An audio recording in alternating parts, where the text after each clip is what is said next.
we can get into my pre-stream moment. Hold on, let's open the game so we can listen to some chill music. I have a button that lets me play the music, um, but I don't get to hear it when I press that button. It's just for you guys. So I'm gonna open the game so we can listen to music. So I can listen to music.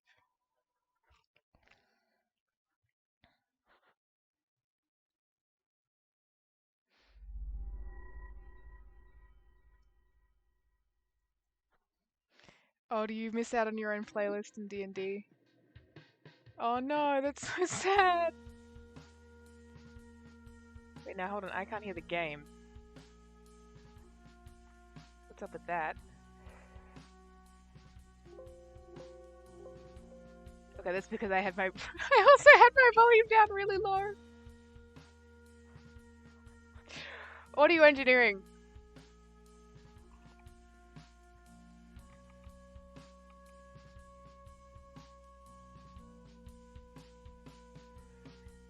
If I like turn up my volume, does that increase the volume that it's outputting to you guys at?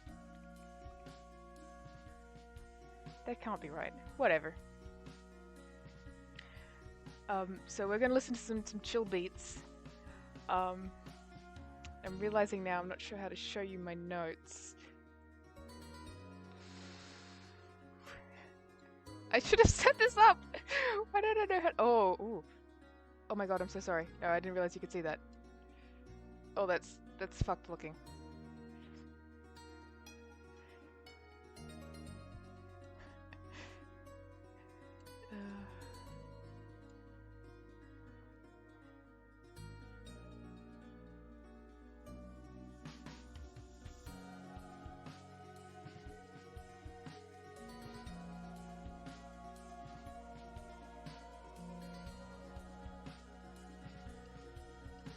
Do I need to show you my notes, or is this just going to be like a test of how good I am at like...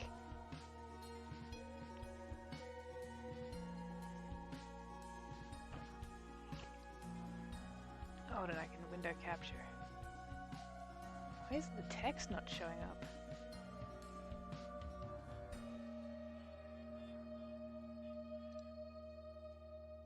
Okay. Hi. You guys can see that.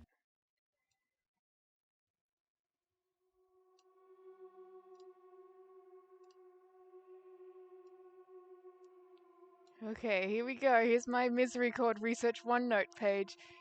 Don't look at all of my tabs!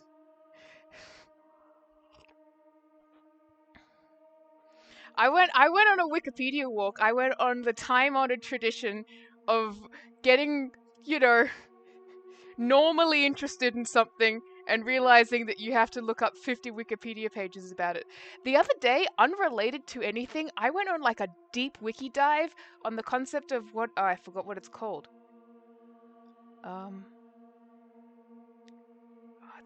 It's a type of elective monarchy in like early feudal Scotland. Starts with a B. What's it called? Okay, now I'm gonna drive myself insane. I'm just gonna quickly like go into my Wikipedia history.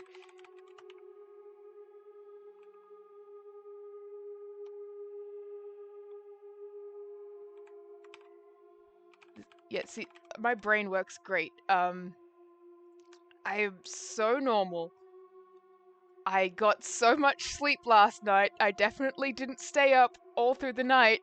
Oh my god, what the fuck was I looking at?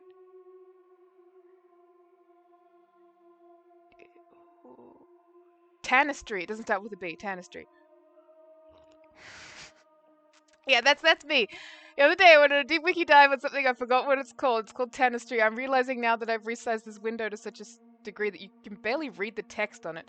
And it's a type of Gaelic system for passing on titles and lands. It's basically where like you have like your feudal guy, like your lord, king, duke, whatever, what's his face.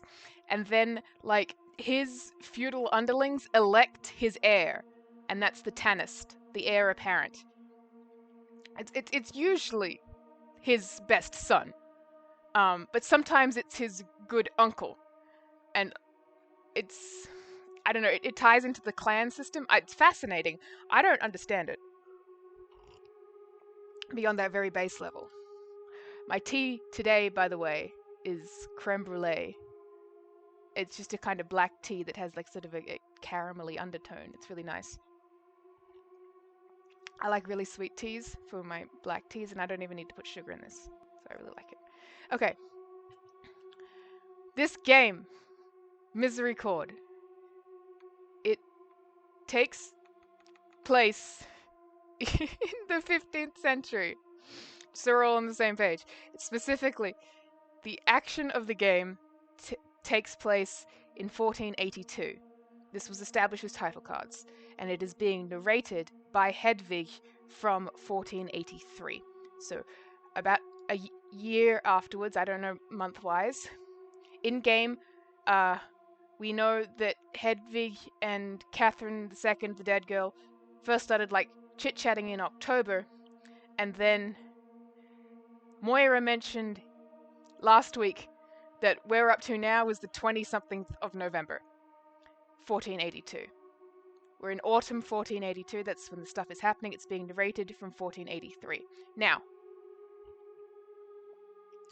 the king. Okay, I don't know where to start. I have notes about her. I have notes about her quoting the Iliad, like that was going to mean something. Okay. War of the Roses have been happening from 1455. So, after the 100 Years' War, where something called bastard feudalism started to arise, basically, there was a 100 Years' War, and to no one's surprise, that caused a lot of instability in England. You fight a war for 100 years, there's going to be, like, problems. One of those is bastard feudalism, which is where everybody got really retainer-pilled and, like, on the night grind, where your boys, okay, if you're, like, a lord, your boys think of themselves as your boys before they think of themselves as the king's boys, which is an attitude that makes people much more amenable to going to war with the king. You look like those murdered British boys! Yeah, I'm going to mention that. I look like those murdered British boys! Socioeconomic problems mean a war. King Henry IV was the rightful king, however rightful a king can be, at the outbreak of the war. And then he was like reinstated for a little bit afterwards because that happens in civil wars. He was like first a baby, like he ascended to the throne at the age of like 9 months old. And then like his regents fucked everything up, so by the time he got his own ass on the throne, it was like messy. And then he was just like generally shy and afraid. I know, retainer pilled. That's where I'm at. Henry IV was generally like a shy guy who didn't want to, engage with conflict, which meant he didn't really stop things as they were arising. He sort of wanted to pretend they weren't happening. And he also had like severe mental illness problems where he spent practically an entire year catatonic to the point where he did not respond to the birth of his son. So this guy was not in a great state to be running a country. And a lot of people picked up on that vibe, and they were like, somebody else should be king. Hey, how about this guy who has a throne claim because he's part of the larger Plantagenet family? I believe he was descended from like a third son of a previous king. Richard of York. This is the guy the Yorkists want to put on the throne. And the people who are loyal to Henry IV, who is currently on the throne back in 1455, they are the Lancasters. A bunch of stuff happened. I says that in my notes. Said, boy, I'm not kidding. Richard kidnapped Henry several times, and then Richard got killed. This is much better than what we were doing reading morning. Go through horrible histories, kings and queens song. That still gets stuck in my head sometimes. George, Queen Victoria. Yeah, like that gets in my head.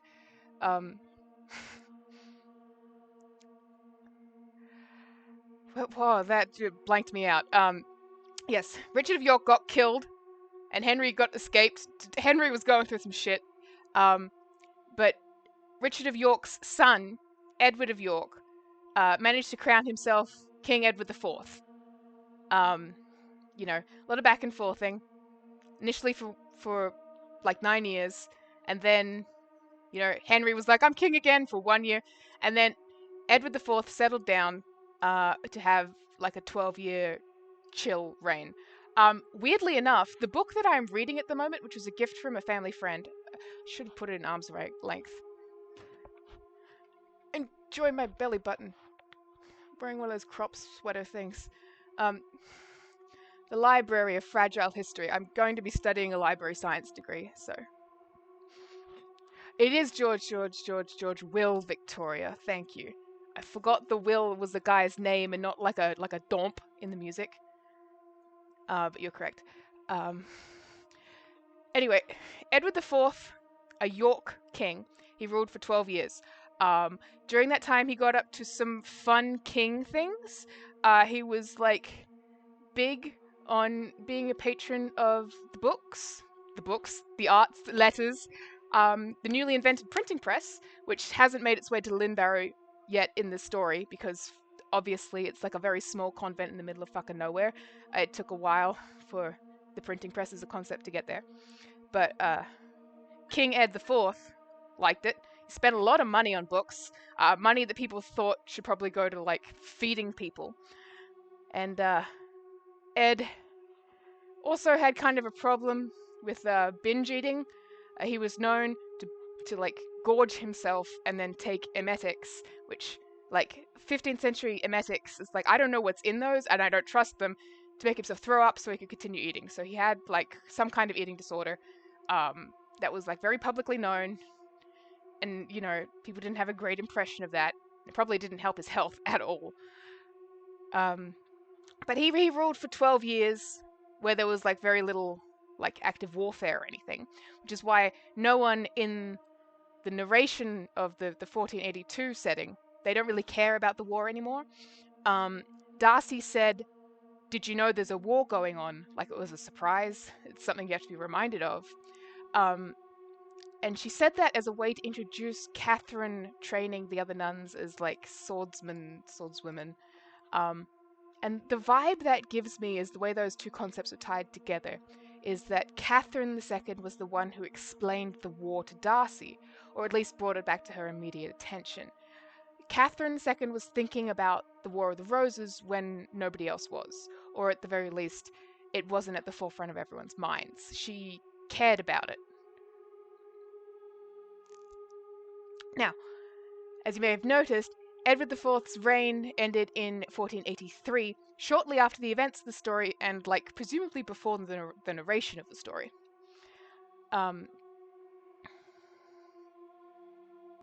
Okay. Yeah. Henry IV was the third of the Henrys is a great sentence, Jules. So, Edward IV, Edward of York, died in early 1483 for reasons that to this day no one is 100% certain of, largely because of the state of medical care at the time. If it wasn't like a dramatic, obvious illness or injury, then it's hard to look at it with a modern eye because it's not as well described. His health sort of declined over the course of several months for no super obvious reason, but like I said, he did have like an eating disorder problem, and he was taking things that made him throw up. So people had like a lot of suspicions about what could have happened, including poison, because he sounds like an incredibly easy man to poison, because he would have been gorging himself and then throwing up in front of people, and that would have been normal. So if you wanted to poison someone, that guy sounds like a pretty decent target.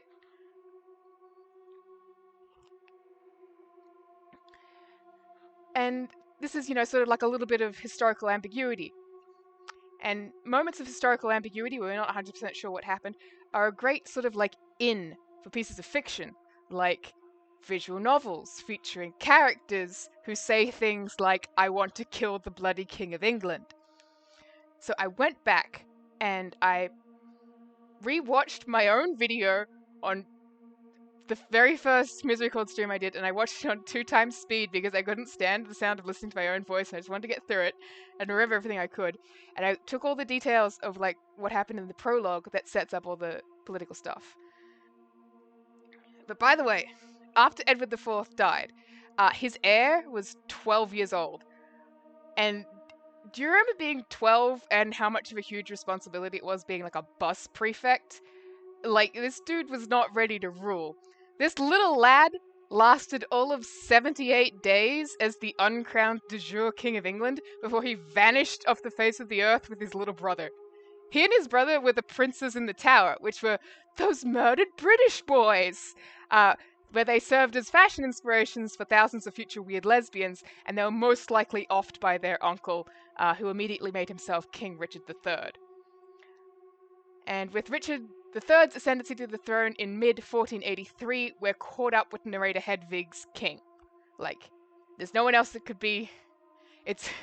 At the time Hedwig is telling the story, the king is either a very soon-to-be-dead Edward IV, a child who is, like, incredibly soon-to-be-dead, or a man who'd, like, almost certainly killed at least one of those people.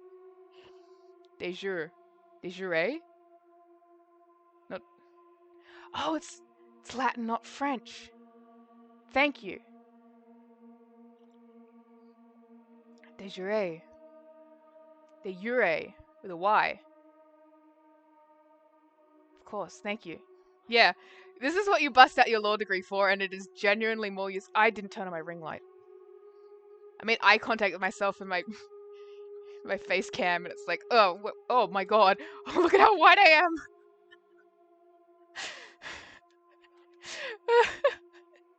World's whitest man has arrived. I'm fully Joker-pilled, and I haven't even put on any makeup. Thank you.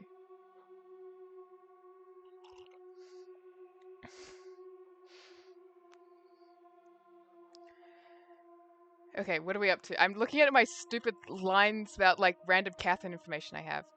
I went back and I watched at 2x speed myself playing the prologue so I could remember all of the political setup. The political setup in the prologue of this game is that a young, handsome man comes to visit a tall, older man at his estate. And the tall, older man has like grey hair and a beard. He's like old. The visitor was wearing a disguise on arrival, and underneath the cloak is handsome with sharp features and long silken hair. He's short and he has loads of jewels. And I get the feeling this is someone who is either a woman or who can pass as a woman, or perhaps, you know, some kind of 15th century gender that we no longer have access to. But the older guy tells him he can, like, hide out at an abbey. And, you know, one of the functions of monasteries was to receive visitors. Like, that's what a hospitalum is for. Like, they'll provide travelers, charity for travelers on the road. So it's not necessarily like, oh, you have to go hide and become a nun, pretend to be a nun. It could just be like, this is a remote place that will, like, feed and house you for a while. And you can say you're just passing through. You're like a pilgrim or something. But also the way that this person is described feels very much to me like this is somebody who could be a nun, who could look like a nun. I'm trying to access those 15th century genders. I'm getting my damn archival degree to try and get at them. Let me at the Gutenberg Bible. Do you know there's like 4 Gutenberg Bibles in the city of New York? And 3 of them are at one museum. And that museum is open to the public. And I am going there like as soon as I land. The fuck am I talking about? No, it's not at the Met. It's at this, like, it's at, the Morgan Library and Museum, which was, like, set up by the founder of J.P. Morgan, the bank. The Met doesn't have any Gutenberg Bibles. The Morgan has 3, and the other one is at the New York Public Library. It's incomplete, though. But, like, the New York Public Library has a Gutenberg Bible. They have so many fucking museums. I already texted one of my New York friends, Guggenheim, in all caps. To which he replied, Goog! Which, we're going. Why do they even have all that shit? Because they have all the money and they could buy it. Very wealthy city. Also have incredibly powerful business people there. Italian Futurism exhibition. That sounds cool as hell. Oh, okay. Yes, okay. So then they do a bunch of like setting grounding stuff that went way over my head because I had not yet read all of these Wikipedia pages.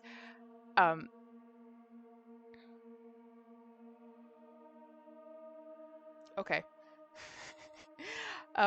Yes. So they mention that they mentioned the taking of Berwick, but the failure of the overall Scottish campaign. So this prologue takes place in 1482 summer.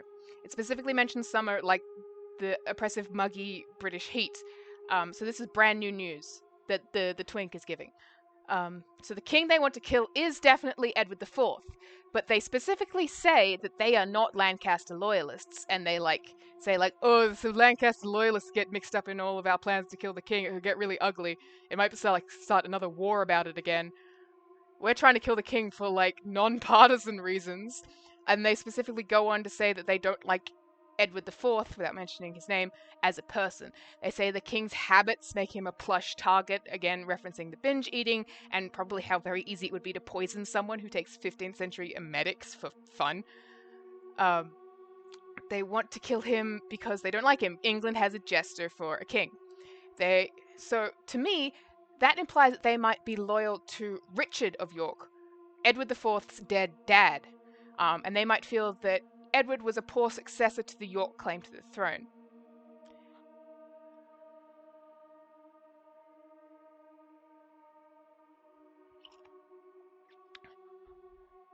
It's Henry IV, too. Oh, Henry VI. It is Henry VI. Ignore me, because I generally had Henry IV in my head. Roman numerals, man, they're hard to read from a distance. Yes, so my theory is that they are York supporters of the York claim to the throne, but specifically they liked Richard and they think Edward's a bit of a dipshit.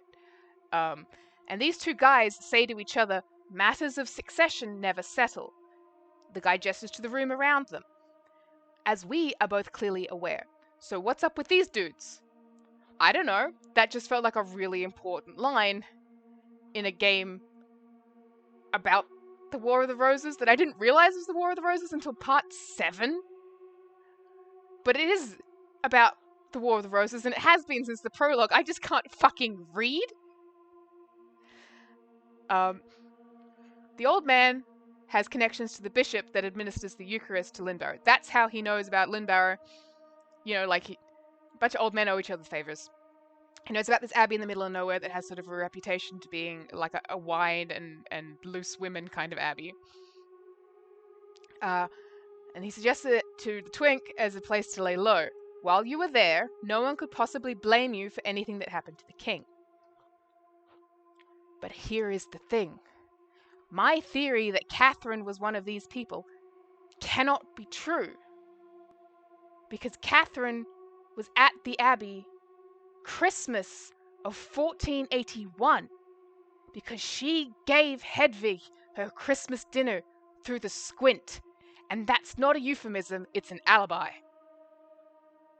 Because this conversation where the old guy tells the twink you can hide in this abbey happens in summer 1482, which is 6 months after Christmas 1481.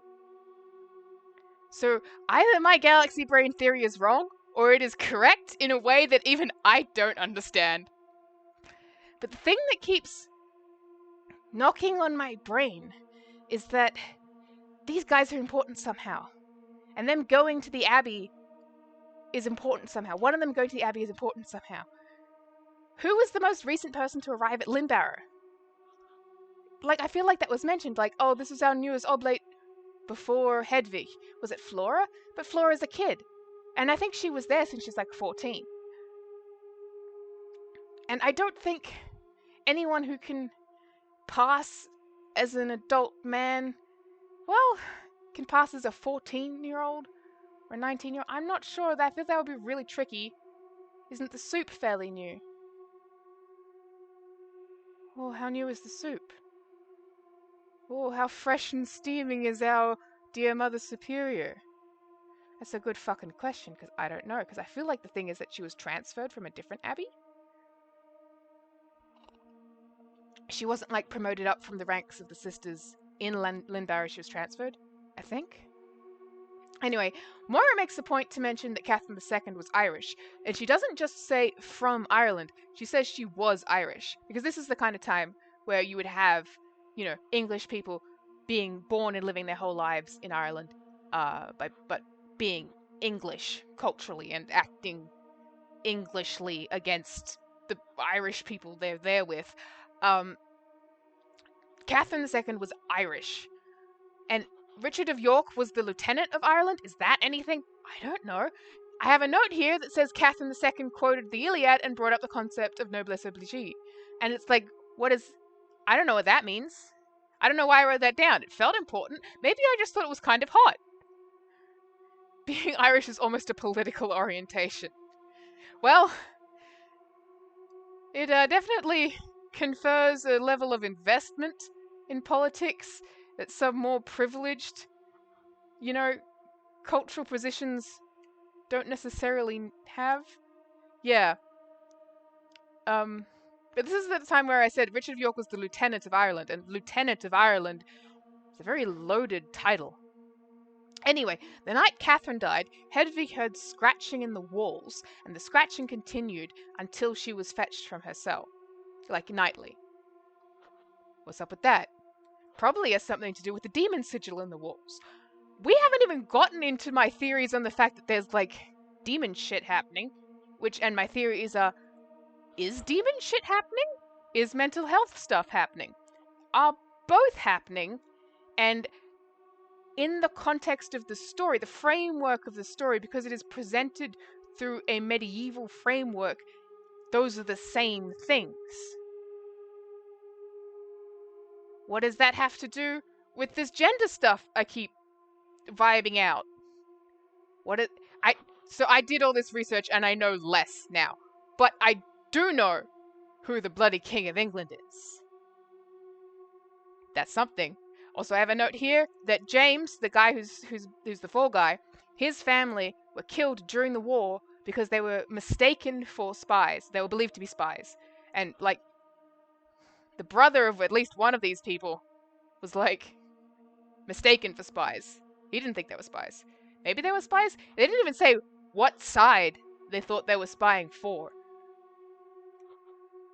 Presumably spying for the Lancasters because there is a York king on the throne. I don't know. That feels like it's important. I don't know.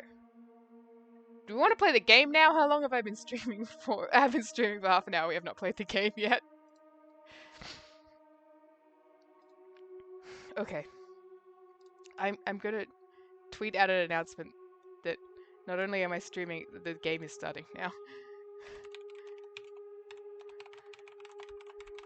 I'm so organized. I should probably set up a thing that automatically does this for me, but whatever.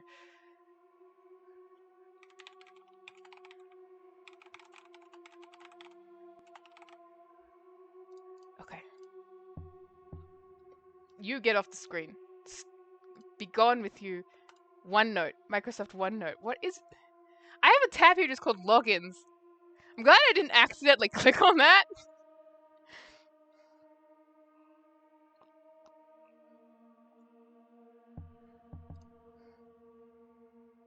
You have something to add.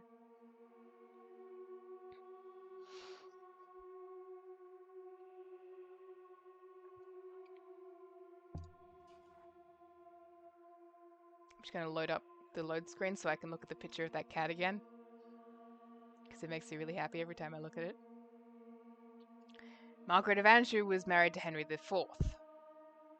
The 4th or the 6th? Okay, yes. Henry VI, the guy who was severely mentally ill. Yeah.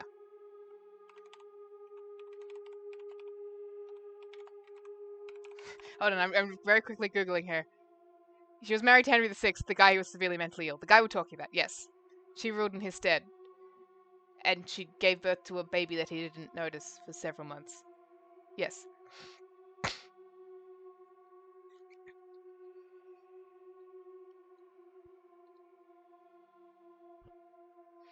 Oh, I'm on a Wikipedia page. I love to be in Wikipedia pages. This is fun.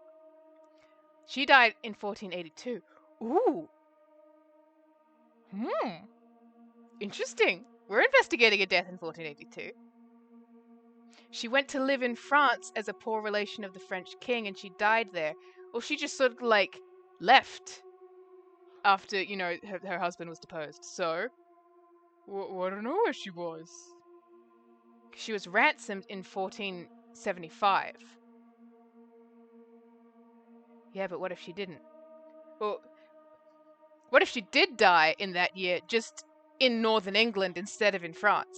What if she's the soup or something? Oh, I see. I was going with her being Catherine. Because she was out of England by 1475, which probably puts her in Catherine range. Maybe. Anyway, the thing I'm fixating on is that I'm on a Wikipedia page. I don't think Catherine is 52. Oh, right, yeah. The appearance thing. Yeah, people look like ages.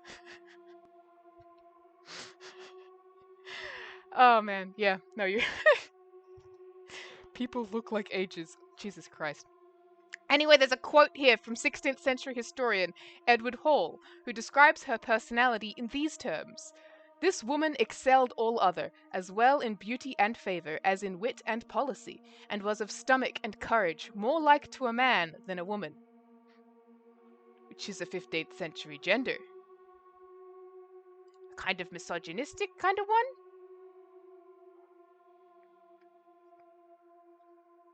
You definitely do see it still today, but it is very 15th century. Anyway, let's play the game. Yeah. Incident, however, was not too far away. Oh, there's plot. I've already just gone. I've spoken so much already. Oh, the game is happening. And it's raining. As we pass the rectory on the way to the cloister. Oh, we're coming back from the bath. Okay, you gotta go to the bathroom. We're coming back from the bath. I'll just wait for you. Sit here, drink my tea, listen to the rain sounds, ASMR shit. Look at a picture of a beautiful door. Like simulating being an 8-bit nun just because of the color palette and shit. Graphics. So we are coming back from big communal bath with Moira and Eustace. The big tub that I think would solve world peace if we got all 8 billion people on the planet to be in one really, really big tub. And it would just be like, well, okay, now I've seen everybody ever naked, and we just kind of hung out, and it was fine. So, what's the big deal? This is my pitch for world peace that I mentioned at the end of last stream. But there are certain situations where, like, once you're in them with somebody, everything you do with them is no longer such a huge deal.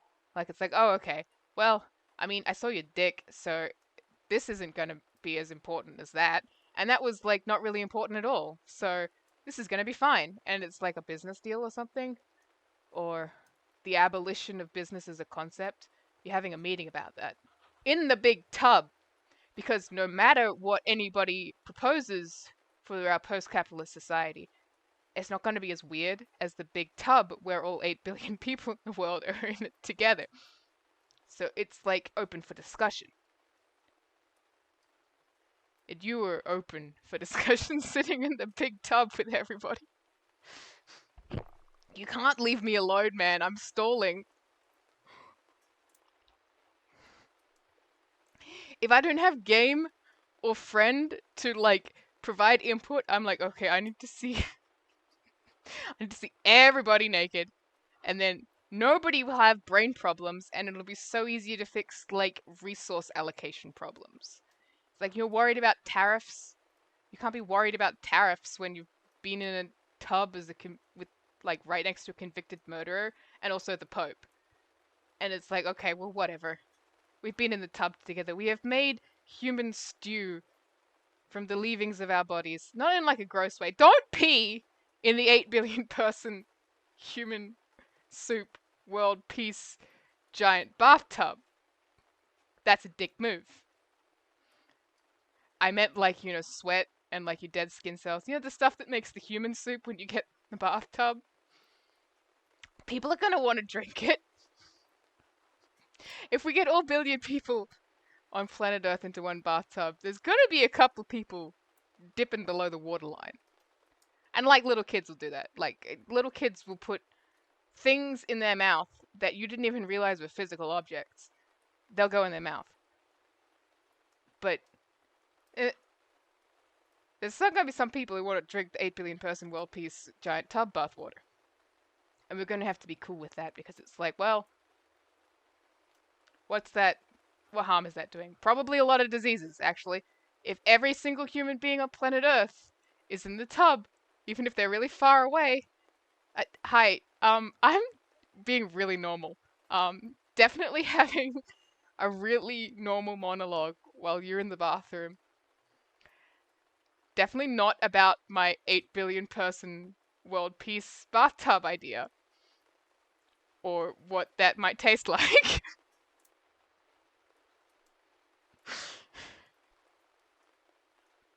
Hey, do you want to play a video game?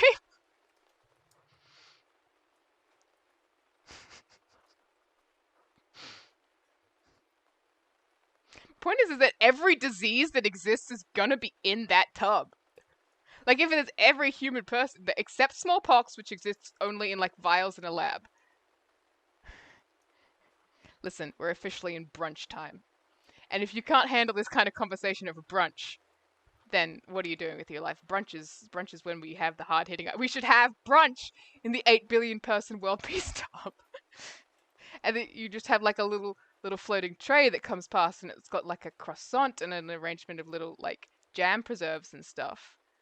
And it's just like floating by. And it's brunch, and thinking about picking up a croissant with wet hands, and it's bad. I need to clean my glasses. And would you believe that I actually like took my ADHD medication today? This is me medicated. I didn't sleep. That's probably it.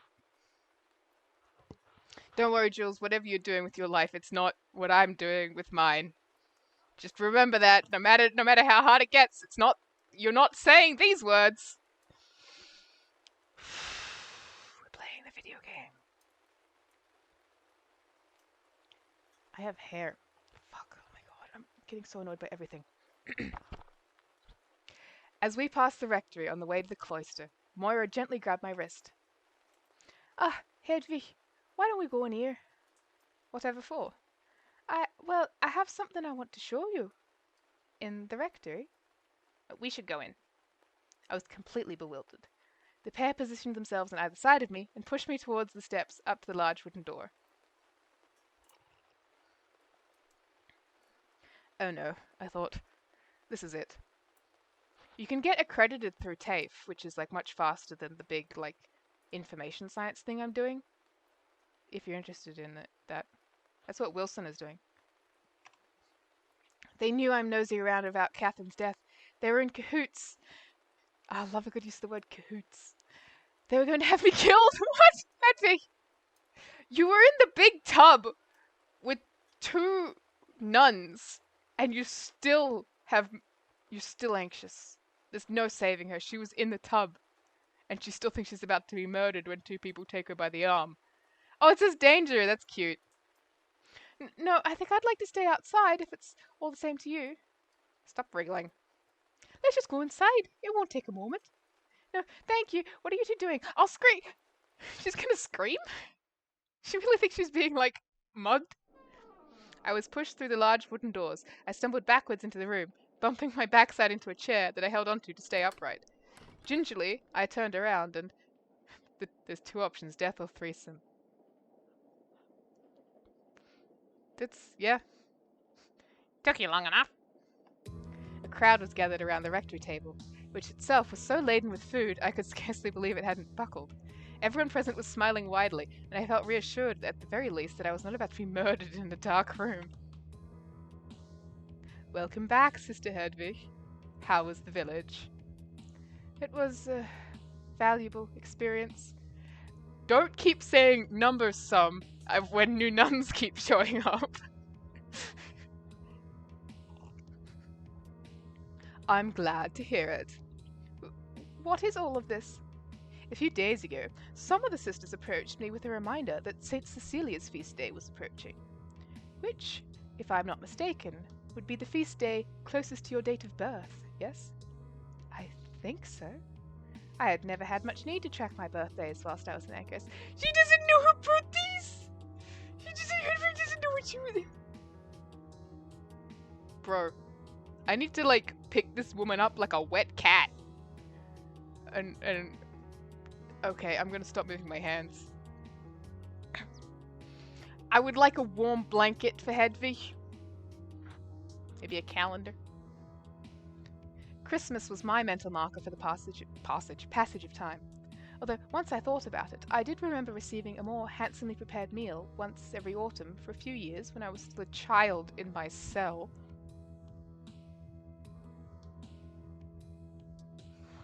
If at some point you encounter me in the wild and I am standing there and I'm staring out into space, perhaps at a beautiful vista, perhaps at a Woolies parking lot, and there's this sort of haunted, lost look in my eyes, I need you to know I'm thinking about the phrase, when I was still a child in my cell. Because that is going to stick in my brain forever. Your friend suggested we celebrate. I must admit, St. Cecilia's Day is one that we have often neglected to mark with a proper feast day. But we all agreed it would be appropriate to throw a little bash for you. And for her saintliness, of course. I don't know what to say. Start with thanks, and we can go from there. Everyone chuckled. I smiled graciously, even though Darcy's remark felt far more cutting than she likely intended. Hedwig, surprise party feast. Shut up. Say thanks. Eat. How rude of me. Thank you. Thank you all very much. Everyone murmured appreciatively in response and moved towards their seats. Moira patted me on the back as she walked to her seat with a twinkle in her eye. Everyone began plating food from the generous piles of poultry, fish, and vegetables in front of them. Yeah, I feel like you were a very much not surprise partyable kind of person. I don't want to spring a large social gathering on you by surprise. Sorry, my tea is farting. It's empty. It went brrp.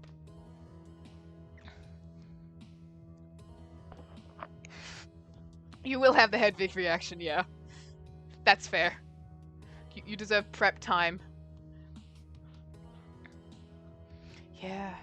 This is probably, like, insane for her. She's not been to a feast either. She's just had, like, communal meals. Everyone began plating food from the general's piles of poultry, fish, and vegetables in front of them. I thought I recognized some of the carrots I'd helped Darcy harvest not long ago. A plump roast duck sat in the center of the table. Roast carrots and roast duck. I need that Spy Kids ass technology that puts me in this video game just so I can eat that shit. It all looked and smelled delicious. I apologize for our little ruse. Moira suggested the surprise. Guilty?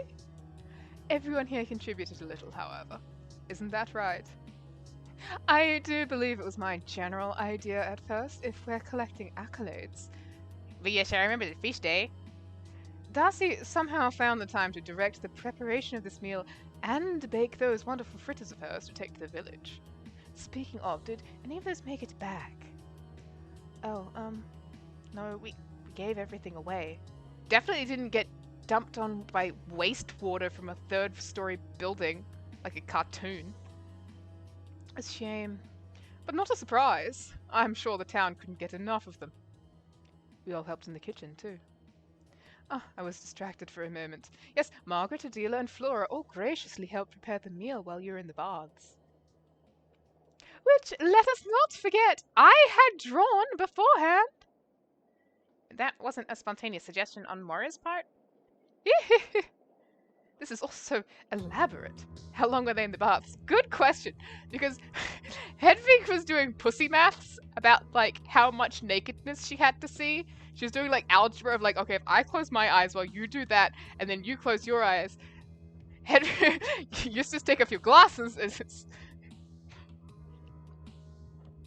then Eustace called her pussy a socket, and that is also a word that will live in my brain forever. It's so IKEA flat pack core. Nobody has ever done anything like this for me before. And don't you forget it. Another chuckle went around the whole table. I smiled weakly. Tears were welling up behind my eyes. Moira and I had the very important duty of taste testing. That's right. And guess who set the table? I love you, Flora. Well, thank you all very much. This is... I could feel everyone staring at me expectantly. This is really wonderful. I choked my words out, overcome with too many emotions at once. Mercifully, being on the verge of sobbing passed as simple gratitude to everyone else present.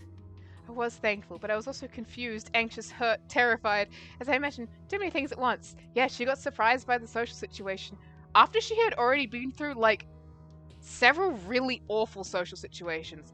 Like, her first communal bathing experience just happened, and that was the good social experience.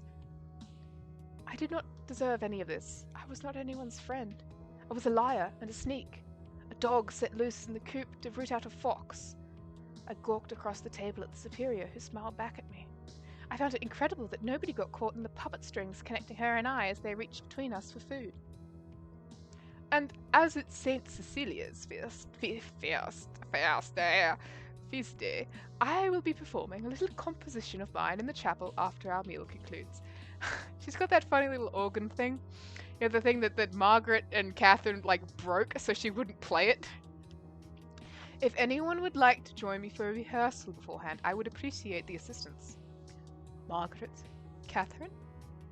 I'd rather... There's nowhere we'd rather be, but I do think we have some urgent matters to attend to once this is over. Urgent? Well, we were helping prepare all this for most of the day. I have some important tasks I set aside. It was my pleasure, just so you know, Hedwig. Of course. Well, if it's urgent, of course you may be excused. Since when's anything around here urgent? Flora glared at Catherine, who maintained an utterly innocent expression. To everyone else, barring any emergencies, you are invited and encouraged to assist. That means you have to. Either way, we must all convene in the chapel later. This was met with a ripple of non-committal murmuring. You're nuns! You have to go to church! I could tell the food was excellent, as was to be expected. But as I ate, I felt like I was sitting next to myself. I could not taste the juicy duck or the rich gravy. I was having it described to me secondhand. Ooh, I guess this is third hand then. Everything I could taste, smell, hear, and see felt like it wasn't really there. Are you feeling well, Sister Hedwig? Oh, my apologies. I've had a long day. What was it like going down to the village? That must have been quite an adventure for you. It was... I'm afraid I did not adjust to the experience as well as I could have. It was all a bit stressful, but I think she'll do better next time. Perhaps a picnic or some such. Yes, we more or less came up with the same idea, didn't we, Hedwig?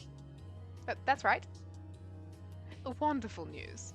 I do apologize for the stressful assignment, Hedwig. It was the best I could come up with on short notice. She took a sip of wine, but kept her eyes on me. I love the soup! She's the queen of something.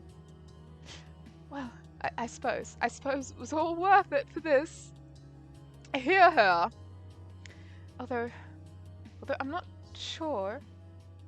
I was not sure I was worth all this trouble. I'm not sure how I can repay you for all this. You've all been very kind, and well... You don't have to repay us for any of this. Absolutely not. That isn't the point. If you really must feel like you're doing something for us in turn, you could keep your self-flagellation to a minimum. You could indulge us in some questions about yourself. You've been out of that little cell for weeks now, and I still don't feel like I know you as well as I should. That's a fantastic idea. They're gonna question her? Dude, she's gonna die from autism poisoning. If she's up to it. Thank you, Moira. This is intimidating. No escape. I'll do my best. In that case, where are you from?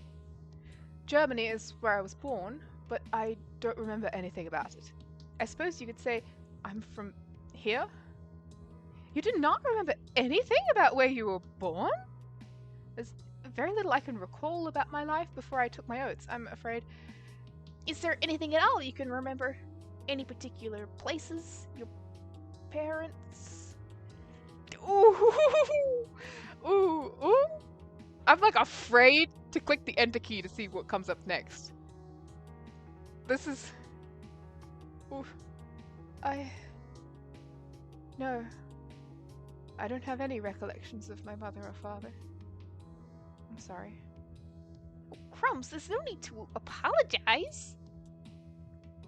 I just can't imagine what that's like.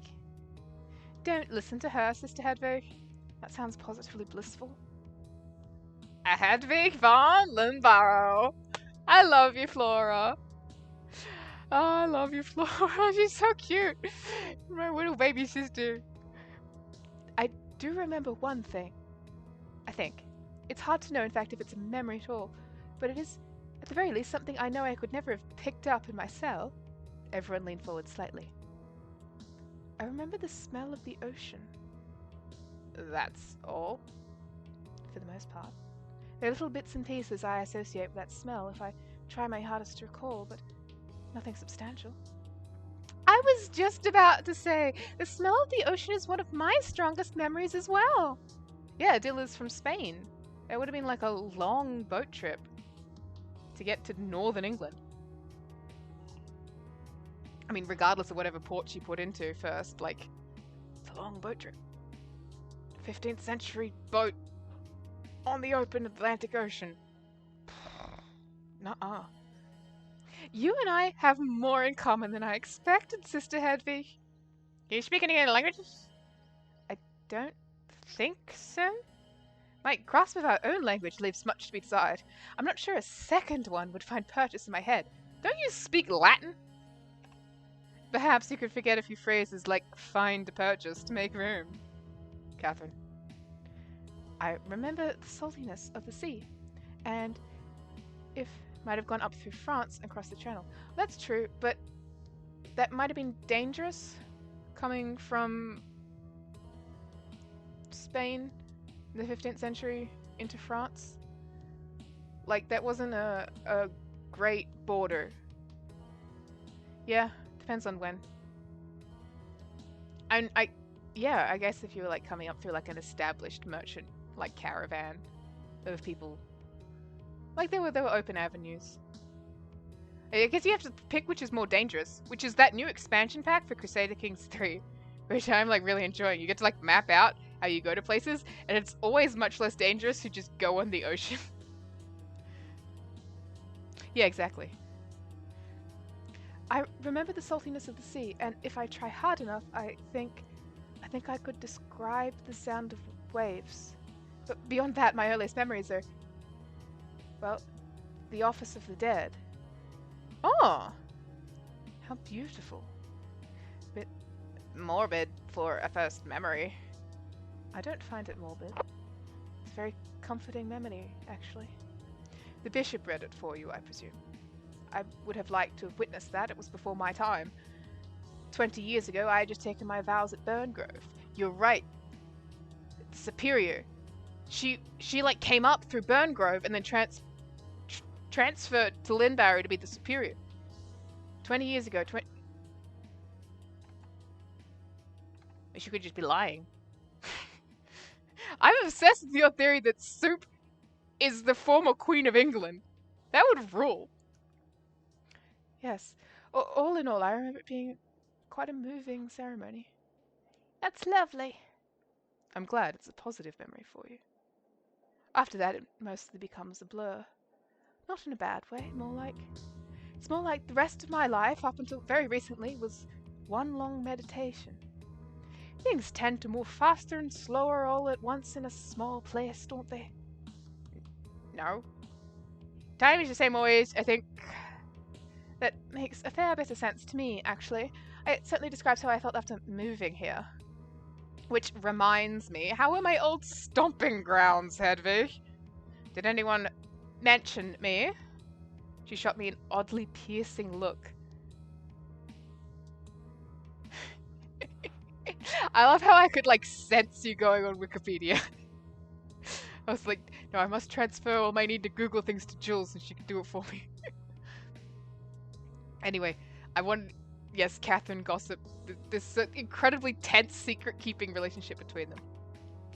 No, I'm afraid not. You spoke to James's foster parents, who are his aunt and uncle, and they said they think you did it, and it's so good. A shame. I'm sure the place is falling apart without me. The grapes they've been sending up to us haven't been tasting as good ever since you left. You know what? I think you're right. Eat. We mustn't let all this food go to waste, and we're due in the chapel for that little recital. Everyone groaned, and the table-wide conversation dissipated as the sisters ate their fill. My stomach was still rather uneasy. I tried to eat as much of the admittedly delicious meal as I could, but I could not keep up with any of the others.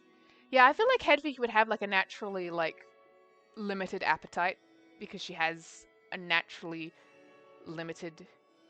Like, you gotta, like, build your way up to expending more energy. And until you do that, your body doesn't really know how to need more energy. Like, anyway, makes sense that she has a limited appetite. I watched the others eat as I picked up my own plate. I couldn't help but notice that Angela was not present. I was not surprised that an event even partially in my honor did not interest her. I was inclined to agree with Angela's assessment. I was not worth this level of pageantry. As I forced a lot spits of food down my throat, all I could think was the disappointment Moira would feel as soon as she entered the dorms. Her unwarranted kindness towards me would dissipate instantly as soon as she realized what had happened. You spilled over a bottle of ink. And I know that's a bigger deal in 1482 than it is now, when I can get that shit at Officeworks. But this is an abbey. You have ink. You work at the library at the abbey. You can get her ink. You can stand up now, walk over to a place, pick up a bottle of ink, hand it to Moira and say, I'm so sorry I knocked over the ink in your room. Here's ink. I looked across the table at her innocent, smiling face. She would hate me the instant she truly knew me. The piles of food slowly wore down to nothing. Conversation began to start back up again, albeit quieter, calmer. Everyone, it seemed, was at peace after this decadent meal in my name. I'll never get tired of your cooking, Darcy. Thanks, I'll never get tired of doing it.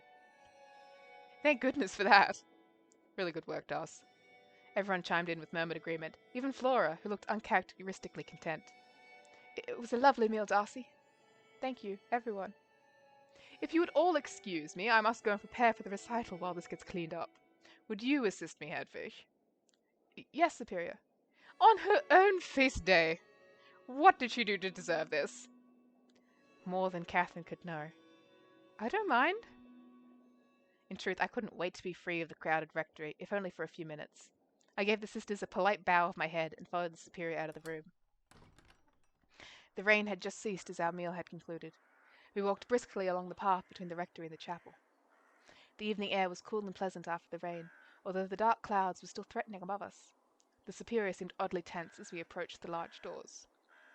Somehow I knew nobody would volunteer to help me in the chapel. But it made for a good show, don't you think? Nobody will suspect a thing. My apologies, Superior, but I have no idea what you mean. She did not reply. The Superior held open the heavy chapel door for me and ushered me inside. I obliged, and then let out an embarrassing yelp as I saw two people waiting for me inside. One was large and stately. I did not recognize him. The other... It is about time. My apologies, Sister Angela. Angela had been sitting in a pew near the altar, but she had risen to meet us as soon as the door opened. There was no mistaking her lanky form, even in the dim evening light. The person sitting next to her, however... Sister Hedwig, you have met this man before, although you may not recognize him. The bishop is here, and he wants a verdict! The deadline was when the bishop got here! What the fuck? We don't know who killed... What? Who did you think it was? Oh, you thought it was the prologue guys! Right, of course. Maybe. No, he looks shorter than these two women, so he's probably not the... No, yeah, because the prologue, the guy from the prologue knew this guy. Yeah, doesn't need to be the guy from the prologue. Anyway. I wish we could be meeting under more pleasant circumstances, my child, but it is nonetheless a pleasure to see you in the flesh once more. It is an honor to meet you.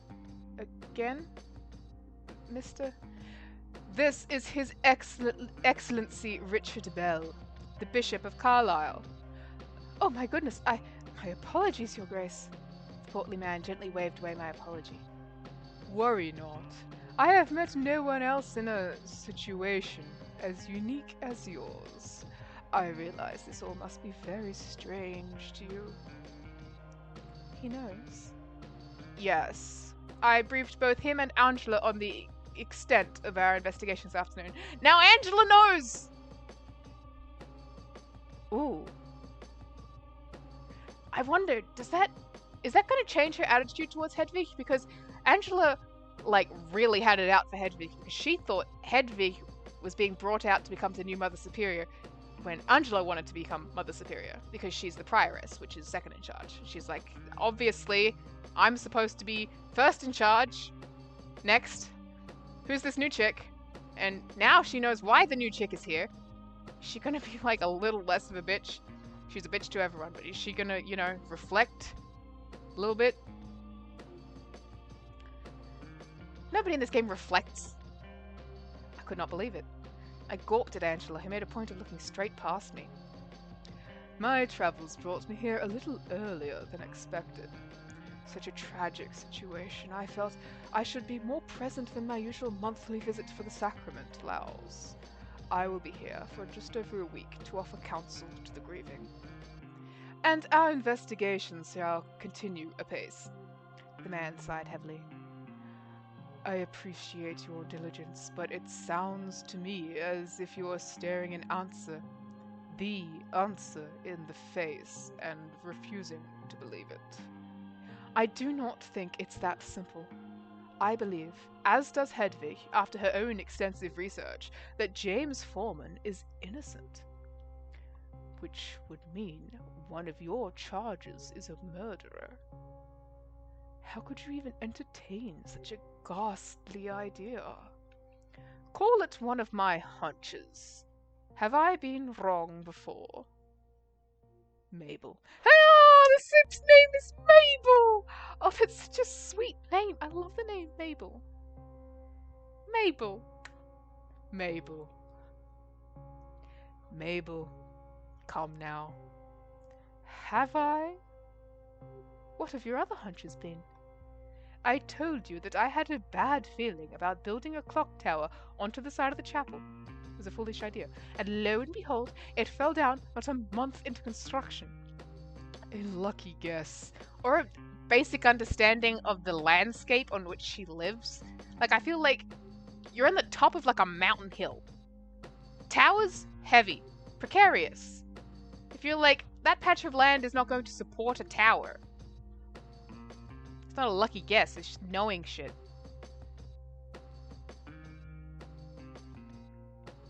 I have a storied career of lucky guesses then, Your Excellency. Before I was appointed abbess, this place was on death's doorstep.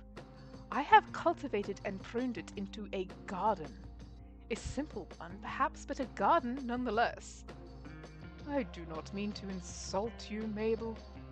In fact, it is my respect for your work that gives me such pause. How could I believe that one of the sisters you preside over, many of whom came into the church under your selection,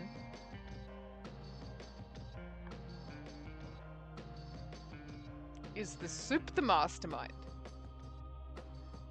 would be capable of such a thing? The superior did not have an answer for this.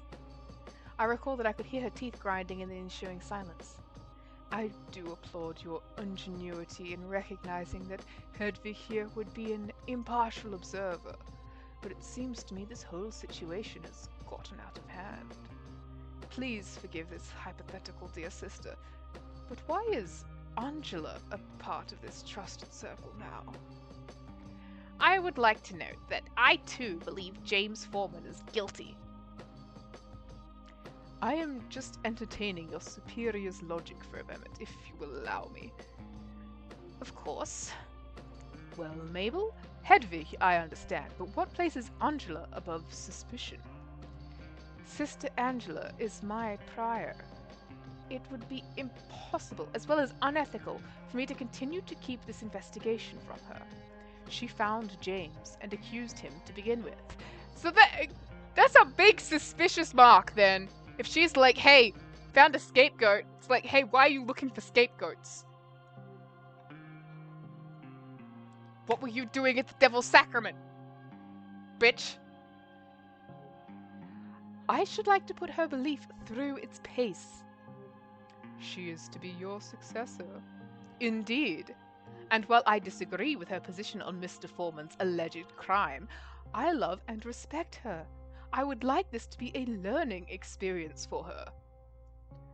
My dearest Mabel, I know you love and respect all of your nuns. Why then must you believe that one of them is a killer? And why couldn't it be Angela? Superior and Angela looked at each other. Angela grimaced. Well, grimaced more prominently than usual. Get her, Hedwig! I can account for all of my movements the night Catherine was murdered. I'm sure everyone here can. And they can be vouched for. Oh? Angela was in my office at the likeliest time of Catherine's slaying. In your office? Complaining.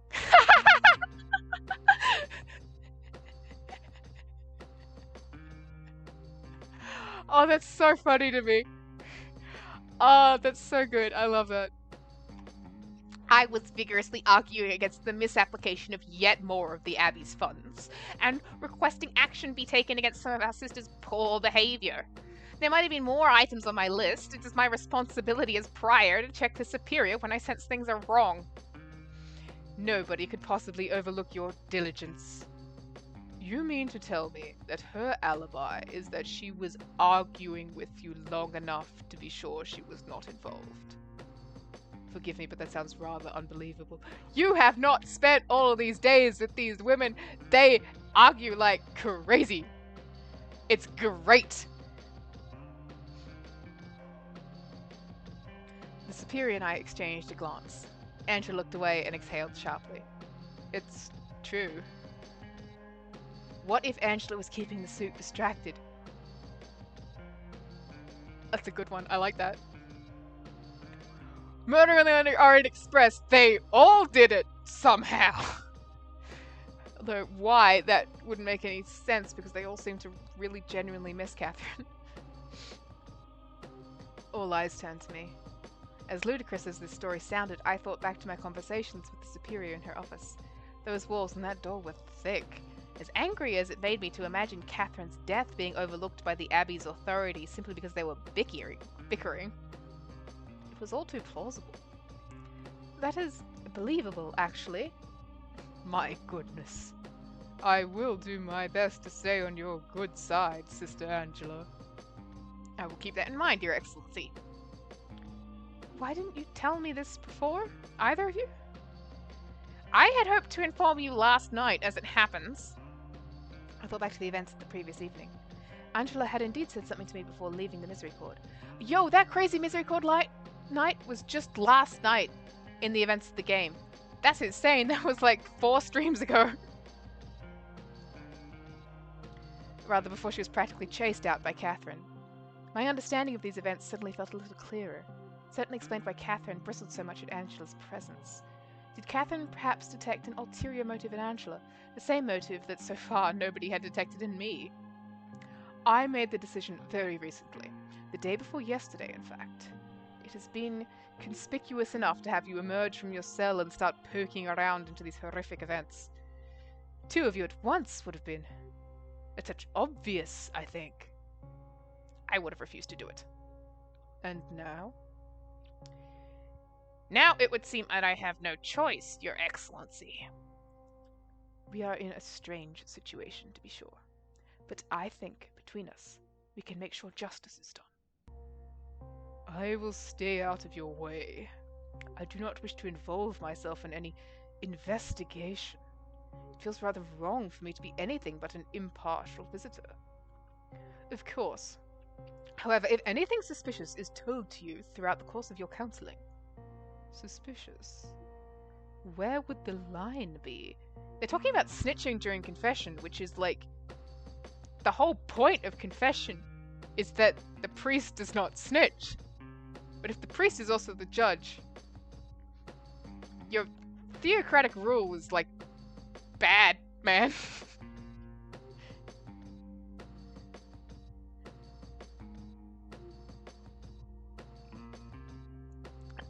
Yeah, church rules are fucking... Church rules are often about fucking. They have a lot of rules for that. I believe I am giving you ample leeway to deal with this situation the way you see fit. I can think of precious few members of the diocese that would accept your actions in this situation, let alone grant you the freedom to make half the decisions you have made in the first place. I understand. Removing an anchoress from her cell is such a unique course of action, I would not even know where to begin explaining it to the Archbishop. I am not sure there is even precedent on the books for how you might be punished if the situation came to light. I hope, for all our sakes, that your radical decisions here at least yield some results. If they did, I might have an easier time preventing you from being excommunicated. Dude, the stakes in this game somehow keep getting higher, and they started with person is basically born to solve a murder.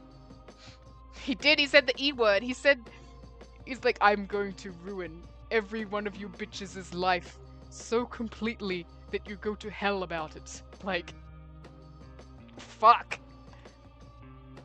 Or worse. What is...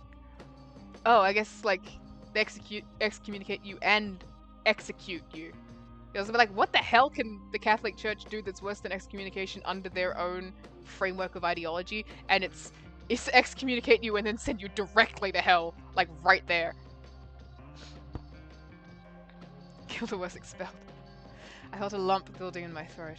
I had been so preoccupied with my own fragile situation at the Abbey that I hadn't even considered the wider world of church politicking. We will solve this mystery, and I will be vindicated. I truly hope so. England is at war with itself. I'm just realizing the clock is ticking on the Reformation. Like, it's coming up, boys! And the last thing the church needs is to appear weak and ineffectual. It must be a beacon at all times. A standard for the world to live up to. You know I gotta Google that shit, man.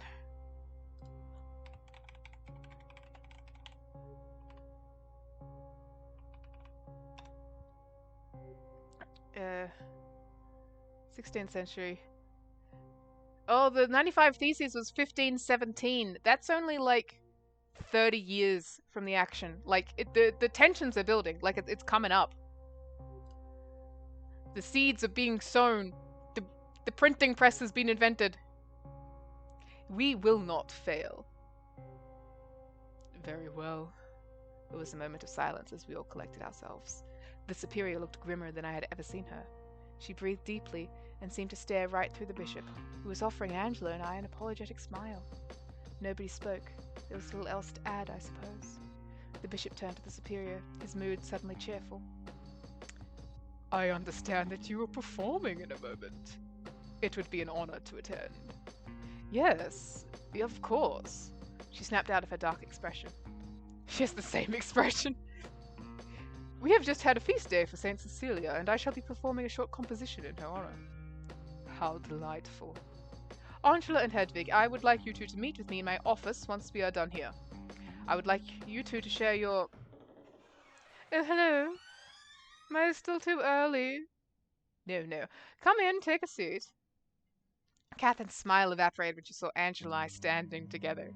She looked away and busied herself with the doorstop so the rest of the sisters could flow in. Oh no, she's worried that Hedwig has snitched about her having sex while being a nun.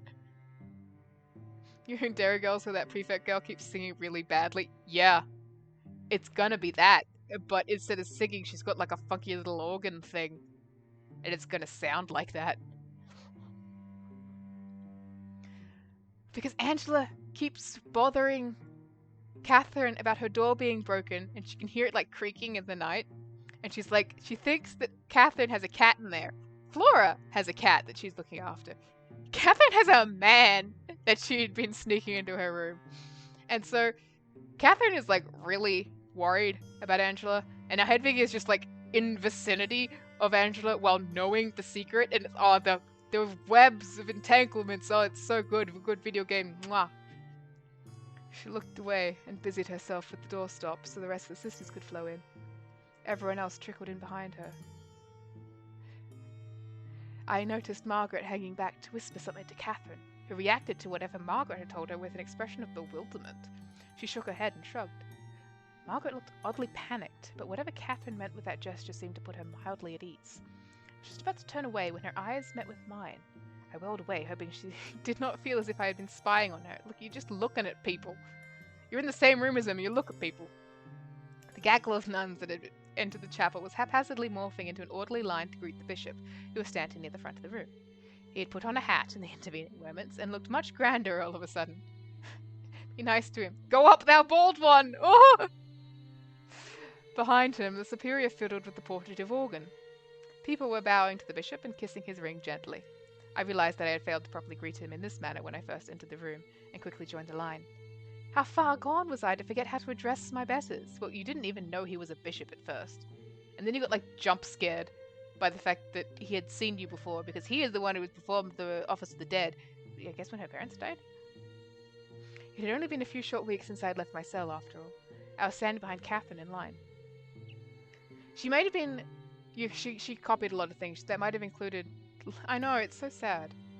I guess the way she could have known about this is that she copied a lot of spiritual texts, but she might have also been, copying things like the Rule of St. Benedict and other, not necessarily gospel, but, religious instruction texts, which include, here is how you show proper respect to the bishops, archbishops, pope, etc. Darcy was speaking to the bishop ahead of us. She scarcely had to stoop to plant her lips on the ring, and she did so without saying anything. Catherine stepped up as Darcy glided away. Katerina, my darling, you look healthy. This place has done you good, hasn't it? I can't complain. The bishop chuckled and wagged a finger at her before extending his hand for her to kiss. She bent low and took his hand in hers as she planted her lips on the golden band. She stepped away. I walked up to the bishop hesitantly, expecting to be admonished. I can't say I've ever had this happen before. This is the first for both of us, Your Excellency. Indeed, he chuckled. I was not joking. He held out his hand. Oh, she probably had to kiss his ring when she was a little kid. My lips felt dry in the cool air of the chapel, but even in my sorry state I could not let myself wet them with my tongue in front of this man. Real lesbian shit is being acutely aware of every single part of your body when you're in the vicinity of a man. I bent down to kiss the ring. As soon as my mouth touched the metal, I realized I had no idea what to do. I bounced off awkwardly. Yeah, you just pushed your lips to it. I stood back up to face the bishop, hoping that it had not been as unpleasant an experience for him as it had been for me. He simply smiled and waved me off. Ah, Margaret, how have you been faring? It is complicated, Your Excellency. I moved out of earshot until the seat next to Moira. She had eagerly scooted aside to accommodate me as soon as she saw me leaving the line to greet the bishop. Everyone was seated eventually, all save for the superior and the bishop. Well, yeah, she wouldn't know how to kiss. She wouldn't know. If there's one thing she's not copying descriptions of, it's descriptions of the active movements of kissing. There's kissing in scripture stories. There's the Song of Songs and stuff, but there's nothing that's okay, specific mouth movements shit. And the illustrations they had then. That's not making it any clearer. She knows that lips meet lips, and that's it. The bishop stood off to the side of the altar as the superior adjusted her instrument. She cleared her throat and addressed the chapel. Hello, everyone. I don't mean to keep you all waiting, but I am experiencing some problems with the organ. She pressed a few keys, the portative wheezed and sputtered, but did not produce whatever sound the superior was hoping for. Well, she began to play a tune. The instrument was not up to the task. One one more try. Perhaps if I could feel Moira shrinking in her seat next to me. Oh no. There we are. Law. There was an echoing clunk as something inside the contraption shifted. Miraculously, the organ sputtered to life. Yeah, fucking Catherine and Margaret were talking about sabotaging the organ way back in, like, the very beginning. A hushed voice from behind startled me. Oh, we've got some strangled singing in the soundtrack even. Oh, that's so good. It could have been much worse, believe me. She's trying her best. You were right about the singing really badly. I do not wish to be unkind, so I will simply say that I am grateful that the Superior shared her passion with us, with such enthusiasm. The smattering of clapping. When the performance finally ended, there was a smattering of applause. The Superior gave her audience an odd little curtsy in response. The Bishop awakened with a jolt and hastily started clapping along with us. I looked over at Moira, who was smiling sheepishly. She stood up as the clapping died down. I tucked my knees in to let her pass. Oh, that's such a visceral thing of, like, sitting in a pew or like a theater row or fucking school assembly and somebody's got to get up and, like, shuffle down a thing and you got to, like, move your body weirdly out of the way. It's such a visceral moment. She walked up to the altar to speak to the Superior, clearly offering some congratulations directly. The voice from behind me muttered in my ear again. We are all getting together to throw a real celebration in the cellars later tonight. Another voice whispered in my other ear. Much later tonight? Midnight, in fact. I shuddered. Catherine was the last person I wanted to spend time with after midnight, but... What do you think? Oh, okay. She's still kind of afraid that Catherine is capable of committing murder. I thought that was, like, because of Catherine's proven reputation as the nun who fucks, and Hedwig was like, oh my god, sex is going to happen. Fucking authors. I wasn't sure refusal was an option from the tone of their voices. Well, a sort of celebration. Your feast day, of course. Was also a proper wake for Sister Catherine II, sending off the old chronicle, and welcoming the new one. Properly. With a gulp, I nodded slowly. Peer pressure is happening. A lot of celebrating for one day, but that's the spirit. You'll manage. You will.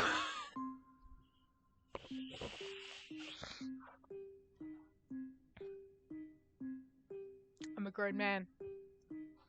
I have a mature sense of humor. You will come. Correct? Yes. I heard the two of them stand up. Catherine patted me on the shoulder and squeezed hard. Her nails dug into my skin through my robe for just an instant. I'm looking forward to it. I was not enjoying this new relationship that had evolved between Catherine and myself. Why not? In retrospect, I wonder if our shared secret was driving her to attempt to be earnestly friendly with me in her own unique way. But I think it is equally as likely that she was taking some kind of sick pleasure in taunting me. Even though what I knew of her liaison were either kind of woman to spread rumors, surely had her. There's so much going on here. As I left the chapel, I noticed Angela standing outside waiting for me. My heart sank. I might have opted for another hour of portative organ recital over this meeting. The Superior says we should have this discussion ourselves. The rest of the sisters passed us by. Once they were out of earshot, Angela continued. She is busy, and trusts me to get what I need out of you. And it might be suspicious if all three of us started taking meetings with her in her office. Yes, if I had not just explained the exact reasoning to you already, that would be a reasonable guess. Nah, she's still mean as hell. And I really like her. She's so funny. Shall we walk? Lead the way. She turned around and set off down the path to the garden. Okay, we are an hour and a half in. I'm going to put on the frickin' wait screen thing and go to the bathroom. And I will be back shortly. and we will have our clandestine meeting. The first of several clandestine meetings, apparently, that are going to happen.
Okie dokie.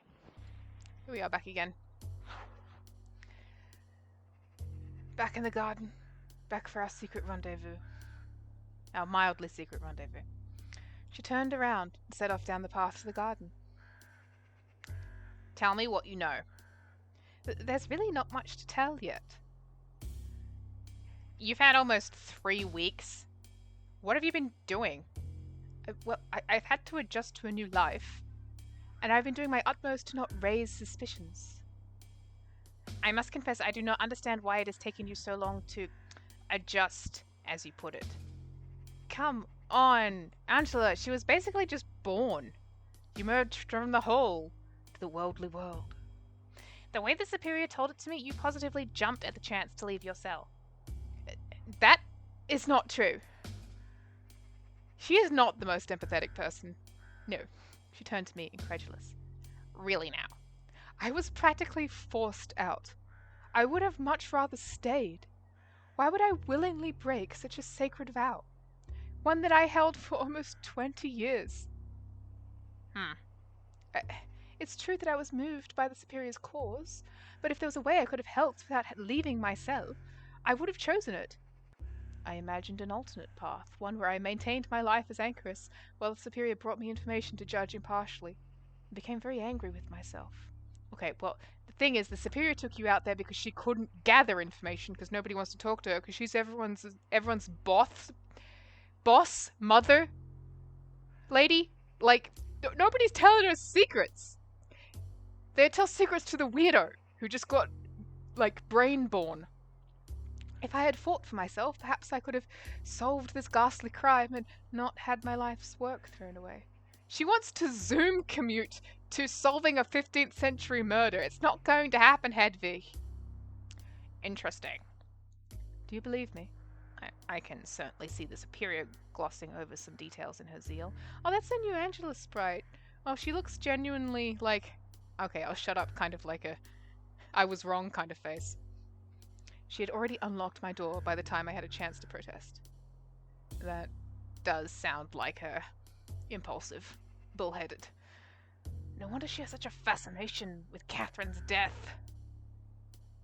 Do you not share that interest? Did Catherine earn some scorn somehow? Catherine earned plenty of scorn, but that's not what I meant. I just meant that despite all of their differences, she and Catherine shared a similar distaste for simple answers. It felt very strange talking to Angela this candidly. I would not describe her as being any more friendly than usual. In fact, her attitude was putting my teeth on edge. But at the very least, it was more of a real conversation than I was used to having with her. So you still think that James did it, correct? Even after the Superior explained everything? Yes, I do. Oh. That being said, perhaps there is something you could tell me that would change my mind. Oh, she has to rat out Catherine as a fornicator. Ooh. Hence why I asked you to tell me everything you knew several minutes ago, I think. Oh, then that's proving Catherine's fears in the chapel when she saw them standing next to each other are true. If she does... Oh, that would be such a big betrayal, but at the same time, if she doesn't do it, like, you know, that's James's alibi for murder. So he's gonna die if she doesn't, but like, Oh, but Catherine took the vows because she was accused of murder. If they find that she's been, like, violating those vows, is she gonna be punished for the murder?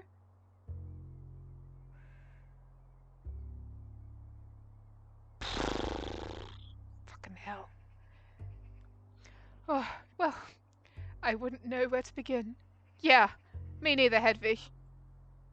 I'm not even sure what I've seen or heard that would count as any sort of clue or hint. Why not start telling me the strangest things you've seen first? And I'll decide what is pertinent and what is typical Linbarrow oddness. In that case, the absolute most out-of-place thing I've seen is... I realized how ridiculous I might sound, but it was the thing weighing on my mind the heaviest. Go on. Well, I saw a ghost. Perhaps even a demon. At any rate, an apparition of some sort. I can't imagine why the Superior has summoned my help in this matter. I had heard that your ghost situation was an elaborate prank. No? One of Eustace's little dress-up games? I just had a very vivid image of Eustace sitting at like a big, you know, like that off-white clunky CRT computer in like someone's dad's study playing Dole Divine dress-up games in like a chair that's way too big for her. It was very cute. That's what everyone thinks, but... You did not see a ghost. Let us move on. Tell me something else. I really did, though. Eustace can't account for one of the visitations I remember. Please take this seriously, Hedwig. I do not have time for folk tales, and I definitely do not want to waste my time on this already spurious investigation being played for a fool. If this is an extension of some practical joke, please drop it. Tell me something else. I promise you this is no joke. I saw the same figure a few other times outside my cell window on the second floor of the cloister. In fact, when I bumped into you on that first day I joined the congregation, I was running up to try and see who it was. Angela let out a deep, almost rattling sigh. It was Eustace. She did the same infantile act in the Misericorde later. No? Yes, but she swears that time outside my window wasn't her. So she's lying. And she swears the ghost in the hallway was her, but I saw her not minutes later, in her night clothes, no less. In fact, the only person I didn't see on the landing after that incident was you. She shot me a look so piercing I physically recoiled. I was blissfully already fast asleep while all of that nonsense was happening. My shrieking didn't wake you up? No, it did not. And if you're really insinuating that I am your prime suspect, this would be quite a precarious situation for you, wouldn't it? She glared at me meaningfully as my head whipped around in panic, realizing how utterly alone we were in the garden. This rules. Angela's alibi for murder is she was arguing, and her proof that she's not capable of murder is I haven't killed you yet, bitch. She rules. I looked back at her in dismay, nearly screamed when I saw what she had produced in her hands while I had been looking away. Yo!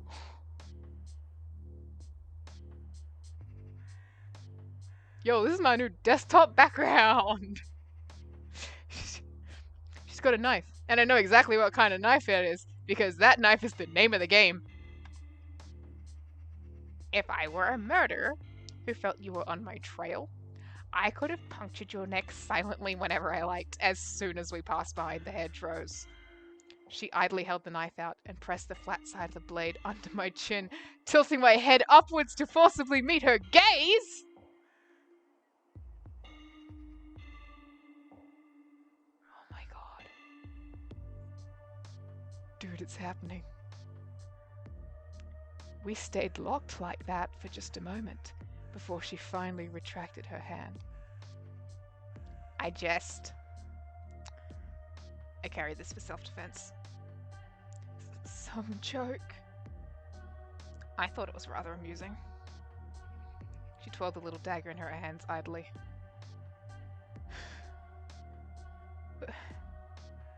Where did you get it? I've had it for years. A keepsake from my old convent. I thought I had lost it ages ago, but I'm glad to have found it again recently. It helps me feel safer in troubled times such as these. But James is locked up in the hospitalum. Your point? Well, if you're still feeling unsafe, perhaps deep down you know it could have been someone else. I doubt James is the only pervert who lurks around Linbarator. Angela is visibly pregnant. I'm like suddenly really upset. I'm like, I want to know more about Angela, but I get the feeling that like any further information will just like gut me, like more than the knife.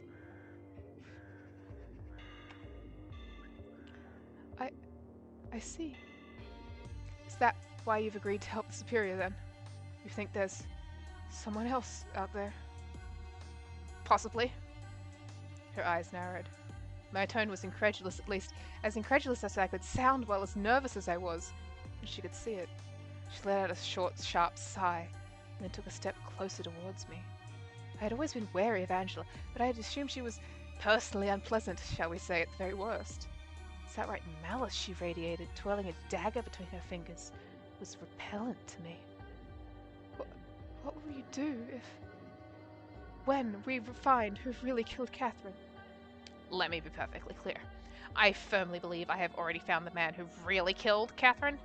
I've stated it many times and I will continue to state it, but I am open to investigating the matter closely, if only to prove that I am correct. I found him skulking around not far from the cloister after Sister Charity found the body. On her morning walk, yes. The Superior did tell me that much. Morning walk. Charity does not take morning walks. At least no further than the cloister. What is happening? What on earth do you mean? Of course she does. Angela let out another sigh, not as short and sharp this time, but filled with a sort of sympathetic condescension. She put her arms behind her back, and began to walk again, leading me through the hedges. I really must press you for every last little detail now. More than anything else, I can help you find inconsistencies and lies. Do not take this the wrong way, but you are rather credulous. I do not mean to be insulting. It's to be expected of someone who spent 20 years locked up in a little room. My quarrel is with the superior, not you. If this was how Angela treated people she had no quarrel with, I dreaded to imagine how she argued with people she did. Loud enough to cover a murder is how she argues with them. I began to wonder if the superior had ever seen Angela's knife come out. Charity does not take morning walks. She is too old and too fat for that sort of thing. The furthest she walks in the morning is from the dorm to the chair she and Marta share. I would consider that a morning walk.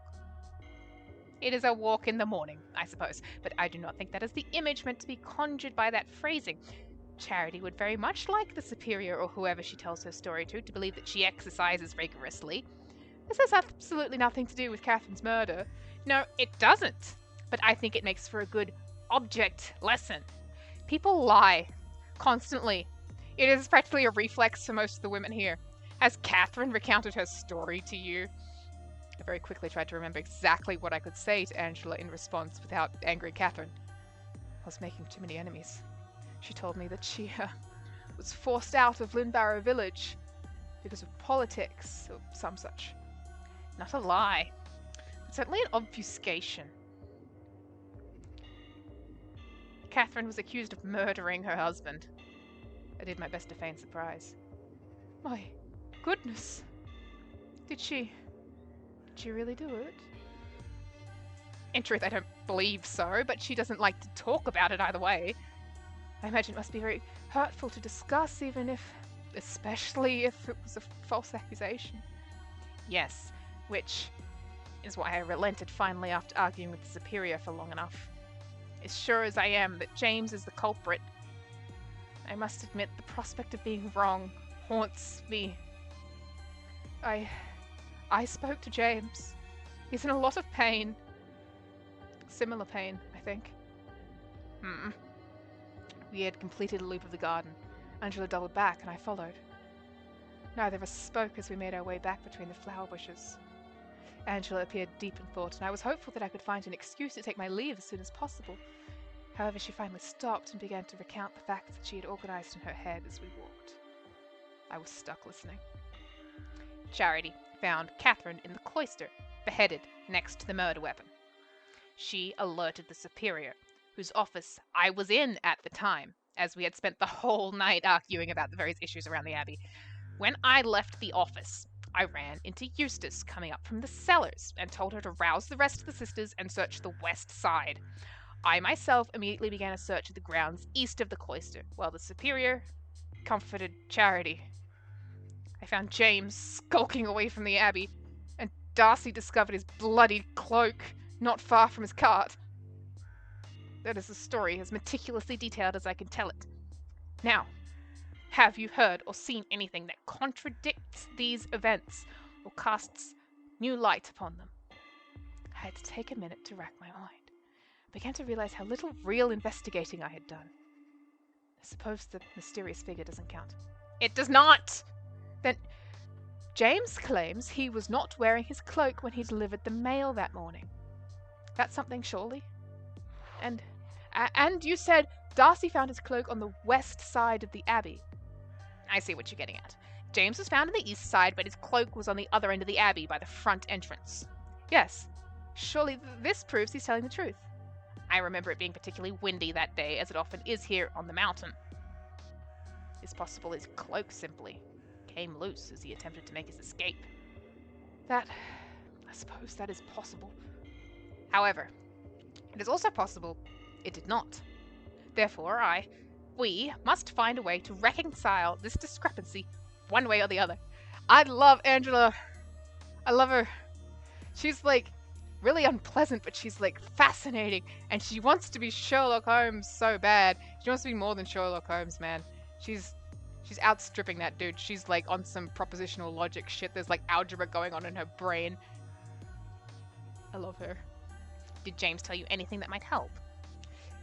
He said that Catherine would be able to vouch for him. There it is, man. Angela looked at me with an oddly quizzical expression, and I quickly added some detail. But because he saw her in the library when he was delivering a letter. I see. And has Catherine confirmed this? Yes, but that wasn't enough for the Superior when I told her. Why not? Because, well, I actually saw Catherine and James speaking to each other. Quite recently, in fact. Nonsense. It's true, I followed her out into the hills one night. I did not know it was her first. I did not know it was her at first, but we crossed paths when she returned. Unfortunately, I didn't overhear exactly what they spoke about. You followed Catherine all the way out to the hospitalum? Yes. All by yourself? Yes. Angela's eyebrows alive would disappear underneath her white cap. And here I was, thinking you always refused to take the initiative. The Superior neglected to inform me of that particular wrinkle. I'm starting to think that I may have accidentally made Catherine the Superior's top suspect. I must admit it might make her mine, if I entertain the idea that it was not James, at least. You think her story is tainted because of it? It is hard to imagine a scenario where the two can be taken at their word alone. What if they were hiding a really big secret that would ruin their lives? What if they had an alibi, but they couldn't tell you it for secret reasons? Which, I am afraid, puts us in stalemate. The Superior sent me down to the village to see what the general opinion about Catherine's old murder case was. She wanted me to judge how believable the idea of Catherine killing someone was. What nonsense. It did feel a bit aimless. I'm not particularly used to the public. No, I mean, that's not why she sent you down to the village. She sent you all down there so the rest of the sisters could work on your feast.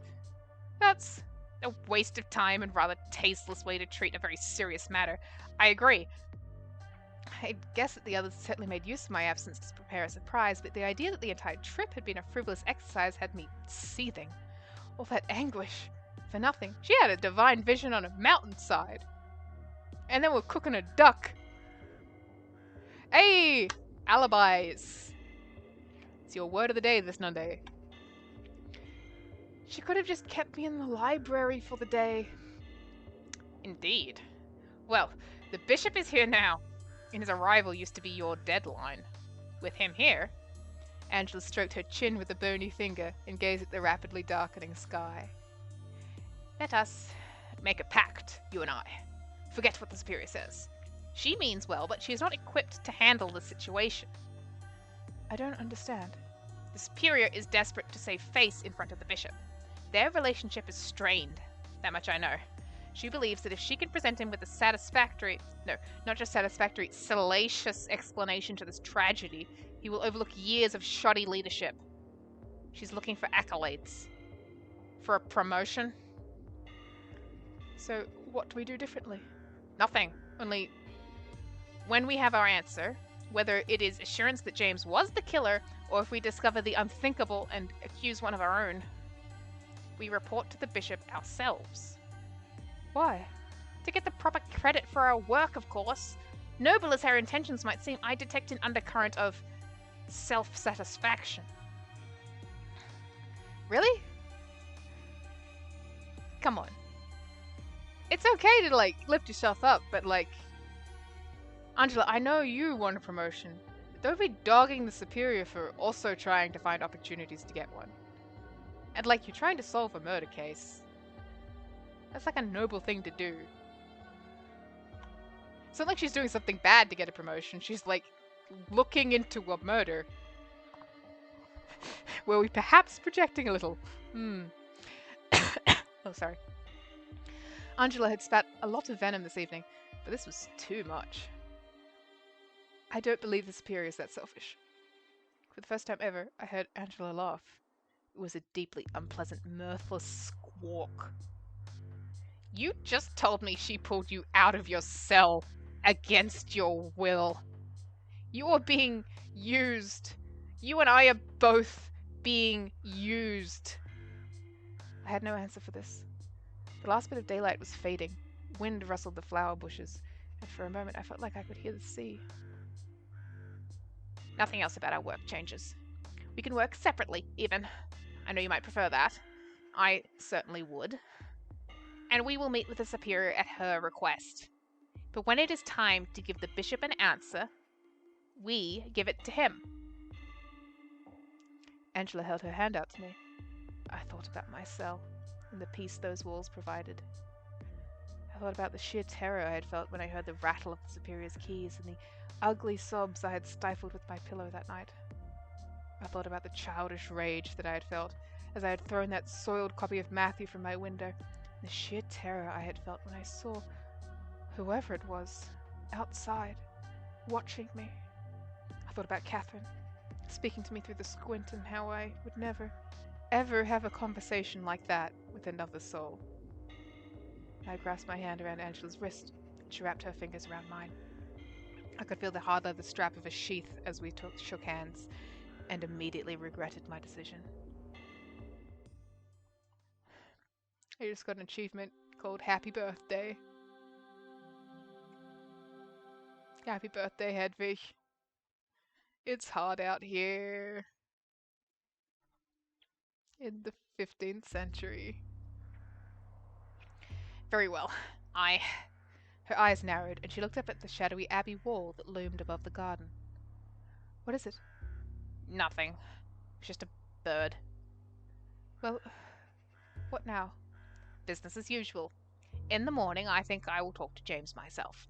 Perhaps I can get something out of him you could not.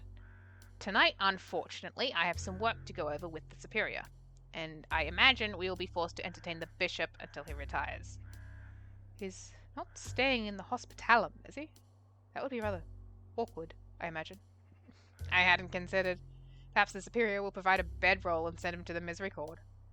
Anyway, what will you do next? The others are throwing a sort of... I think she's on the lookout for the cat, actually. Because Flora mentioned that she's, like, really antsy about there being a cat around. The others are throwing a sort of continuation of the feast tonight in the cellars. I was told it was meant to be a sort of wake for Catherine. Angela's lips pursed ever so slightly.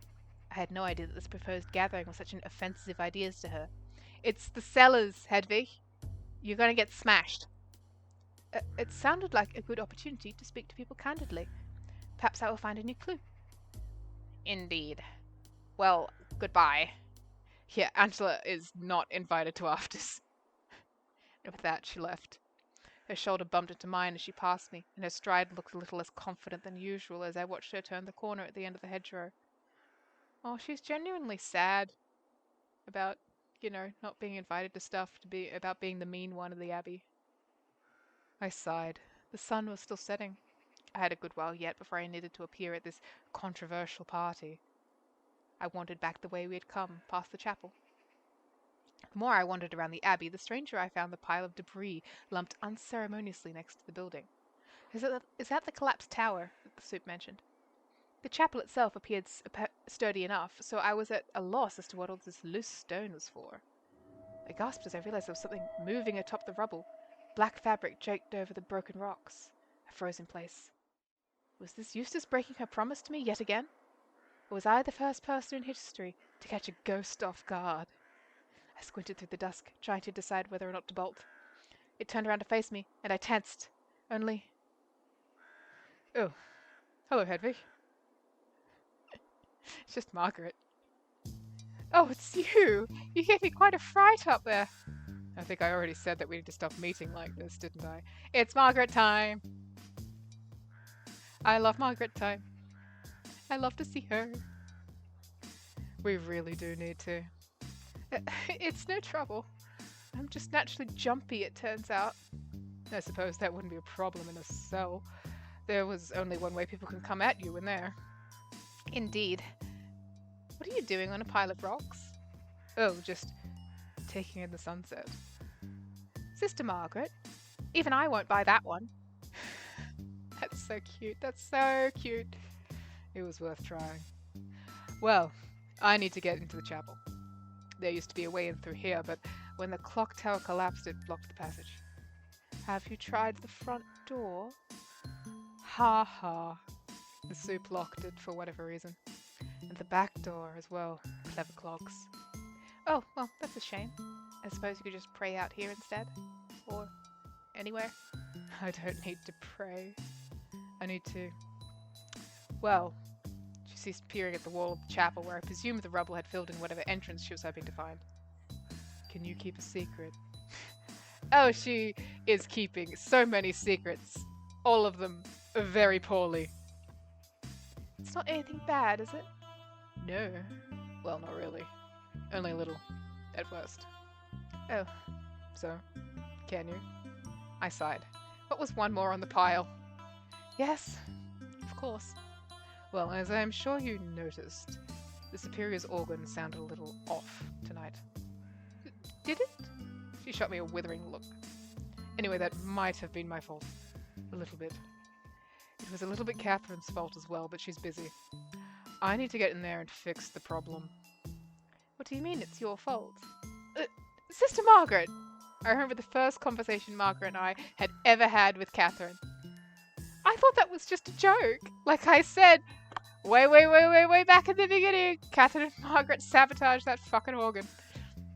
A cruel joke, but idle chatter nonetheless. It should have stayed that way, but I feel we might have taken things a touch too far. She looked a bit upset tonight, didn't she? As well she should. You'll get no arguments from me. Anyway, that's why I'm up here. I'm trying to find a way in. Why not just come clean? Where's the fun in that? Besides, I would rather not be stuck on private cleaning duty for the rest of the year. Oh, it's late November. That's just like a month. Well then, why not just do it tomorrow before service? Or after? That might have to be the plan, I'm afraid. But there's a good chance she'll try and play it again, and I doubt she'll maintain her composure another time. I thought hard about a way to help. I did not approve of Margaret's mischief, but I was at the very least pleased to see some empathy and effort to correct her mistake. What about the bells? I don't follow. Someone is going to ring the bell before liturgy tomorrow, surely. Whoever did it would have to unlock the door. Couldn't you get in that way? Margaret hopped down from the pile of rocks and grabbed me by the shoulders. Hedwig, you're a genius. Man, Hedwig is getting manhandled this episode. Lucky girl. Someone is going to ring the bell tomorrow morning. It's gonna be me. Oh, well, there you go. No, I mean, I can make that happen. I'm sure whoever got assigned bell duty this week will jump at the chance to sleep in after tonight's little party. I'll just go tell the soup that I volunteer right now. She patted my arm and began to joke away. See you in the cellars. Wait. What is a clock tower? Oh my god, Hedwig gets to learn what clocks are. Oh, yay. Finally some, beneficial autism moments for her. Come here, look at this complicated machine with an interesting history that serves an interesting purpose within our rigidly structured hierarchy system. Oh, right. Well, a clock is a bit like... Imagine if you didn't have to ring the bells at morning, noon, and dinner yourself. It's a big machine that does all that for you. Like the animal statues by King Solomon's throne. I had no idea we had such wonders here. Margaret looked oddly stern. Yes, I suppose it's a bit like that. It just seems a bit extravagant. The soup was very excited about the project, but between you and me, there were a few of us who thought it was a waste of money. But she'd secured a good deal on the work and wanted it built quickly. Normally these things reserved for big cathedrals and cities, but you look at it now and, well, it looks like we got what we paid for in the end. I had heard the superior thought it was a bad idea.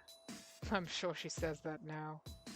So, why hasn't anyone moved all these stones? Have you tried lifting one? A fair point. I'm surprised you'd never come across a clock before. They're expensive, but they're not exactly new. Isn't there one in Comedia? What's Comedia? Oh, man. Whoa. You haven't read Dante. Now that surprises me. Yeah. I made a whole noise about it. And that was my turn to be uncharacteristically stern. I have not read anything that isn't biblical canon, errata, or scholarly commentary. Nothing? I feel like Catherine II. They didn't even give you any fun books. Listen, I really must run and catch the soup, but we'll try to catch up about this at the party, yeah? Oh, I would so love to go to a party and have, like, a flat-voiced, sarcastic nun explain clocks to me. Wouldn't that be amazing? I think you probably like it. I would! I'll look forward to it, and so will I! Margaret grinned and then jogged off towards the superior's office. I sighed and continued at my own pace down the path towards the cloister, where I could see the torches being lit. I headed up the stairs to the dormitory. I reasoned that if I really was going to burn the midnight oil with everyone in the cellars later, I might as well get some rest. She's falling into the night nap trap. It's where you're like, oh, I have plans for like 1 a.m. I can sleep from 7 p.m. to 11 p.m. and it'll be fine. It's not fine. You wake up at 11 a.m. However, the dorms were livelier than I had ever seen them. Everyone's doors were wide open, and I could see several sisters milling about. One was on her knees, scrubbing. I froze in the doorway. Oh, Moira's broken ink! The ink! My god, this stuff is resilient. You should take up stone carving, Moira. It's just as permanent and a lot less messy. It wasn't my fault. It was like this when I got here. Oh, hello, Hedwig. Listen, I fell into so many night traps constantly. My sleep schedule is a war of attrition. I stepped forward nervously, ready to be chastised. I could probably make something up that would help. I'm thinking, how do you get ink out of stone? Ooh, I remember that vivid memory of getting black ink on my mom's white marble outdoor table. And she was like, you have like 5 minutes before the porousness of this stone makes this an unforgivable mistake. And I was like on my phone, like Googling stuff. I was like 16 at the time. And I was like, oh my god, how do I get this out of here? How do I get this out of here? And like me and my mom were like learning why elbow grease is called that as we were like squeaking and scrubbing. We had like these special like wipes. I think we were using like barbecue oven wipes. I don't know. We were like frantic because stone is porous. Ink is a dark liquid. It gets in there and it stays in there. The last stain remover I remember you mixing up for me burned a hole straight through my robes. I appreciate the offer, Darcy, but I think I've got as much of it up as I'm going to. I'm sorry, Moira. Whatever for? I must have knocked it over when I was getting fresh clothes from your dorm. I really was a nasty little rat. Miraculously, Moira chuckled. You're admitting to it. You're just like pretending you didn't notice it at the time. You had a lot going on. Marble is the himbo of stone. You know what? I'll agree with that. Yeah, I just had like my brain like popped up like Michelangelo's David, and I was like, yeah. There's no need to blame yourself. I think you would have noticed knocking a whole bottle of ink over, silly. Oh shit. Ooh. I almost objected, but then a small crowd around Eustace parted enough for me to see who the culprit everyone had agreed upon was. Poor Prince. A kitty. Kitty stepped on the ink. Kitty make a pretty inky, poor Prince. Kitty. We really need locks if Catherine's gonna have a cat running around. It's not my cat! Why does everyone think it's my cat? Eustace ignored her. This was a disaster just waiting to happen. I keep all my bottles under the bed so nothing gets knocked over. That's really smart, Darcy. Things can't fall on the floor if they're already on the floor. This is changing my life. No. No, I already have enough depression. I can't become a floor guy. I need to put things on shelves and tables. Like a person. But... like a bottom shelf. Like a bottom shelf. Fragile things go in the bottom shelf. No, I'm not a floor guy. I have so many... Can you see one? If I, like, do this? No. Okay, actually, I'm glad you can't see it because it is covered in just so many books. Anyway, Darcy's a genius. She's an alcovisionist. We knew this. I don't actually have, like, many fragile glass bottles because it's 2023 and I'm not a perfume person. Those are, like, the only, like, fancy glass bottles people, like, have nowadays. I have a glass lantern, but that's, like, on my bedside table pushed up against, like, the back of the wall. So you see my whole palm. Anyway, it's not cat knockoverable. He loves to be, oh, what's this? What's this? This piece of hair over my, this piece of hair.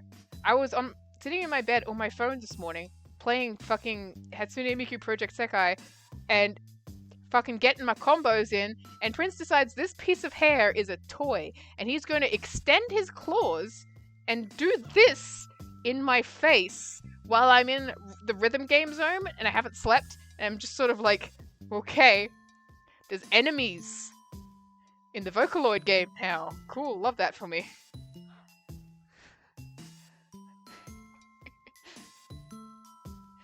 I wish cats were like people and you could introduce them without being worried they would rip each other to shreds, because my cat and your cat need to be friends. Have a little princely diplomatic mission. Eustace stood up, groaning a little as she bent her knees. I keep your shoes on out here for a while. I think I got all the broken glass, but you never know. Thanks so much for your help, Eustace. I did my best inside my room, but the poor prints... Oh, they're so cute! Eustace nodded and put the brush she had been using to scrub the floor back into the wooden bucket at her side. The paw prints were not gone, but they were at least faded. Oh, Hedwig, you should tell Darcy about your vision. Her what? That. Oh, Lieutenant. Perhaps it would be best if you took Hedwig into your dorm to chat about it a little bit more privately. Oh, alright. I'm sorry, Hedwig.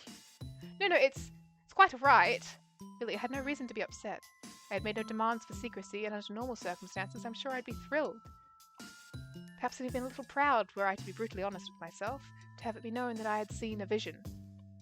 But this day had been such a violent emotional journey that I couldn't help but feel annoyed. Darcy, on the other hand, looked positively elated. Yes, come with me. We've had Margaret time, and now we're getting Darcy time. Oh, Angela pulled a knife on us. This is the best stream in a while. Yeah, I don't think that our cats rip each other to shreds, but I think they would, like, be really stressed out by the existence of each other. And they would express that stress in ways that human beings don't like. Oh my, look at all of her bits and bottles! She beckoned me inside her room as the rest of the group dispersed. She shut the door behind her and gestured for me to sit on the bed. What happened to all your bottles under the bed? I guess that's her work table, and so those are the bottles that she's actively working on. It was hard to find a spot that wasn't covered in books, bags, tools, and containers. I'm immediately thinking of Claude's bed in Fire Emblem Three Houses, where it's just all books. Hold on, Jules, I maintain my statement that you don't play Fire Emblem. It's not good for you. It's not healthy. But you got to see this one guy's bed. I just want to show it to you because it's just such a fucking mood.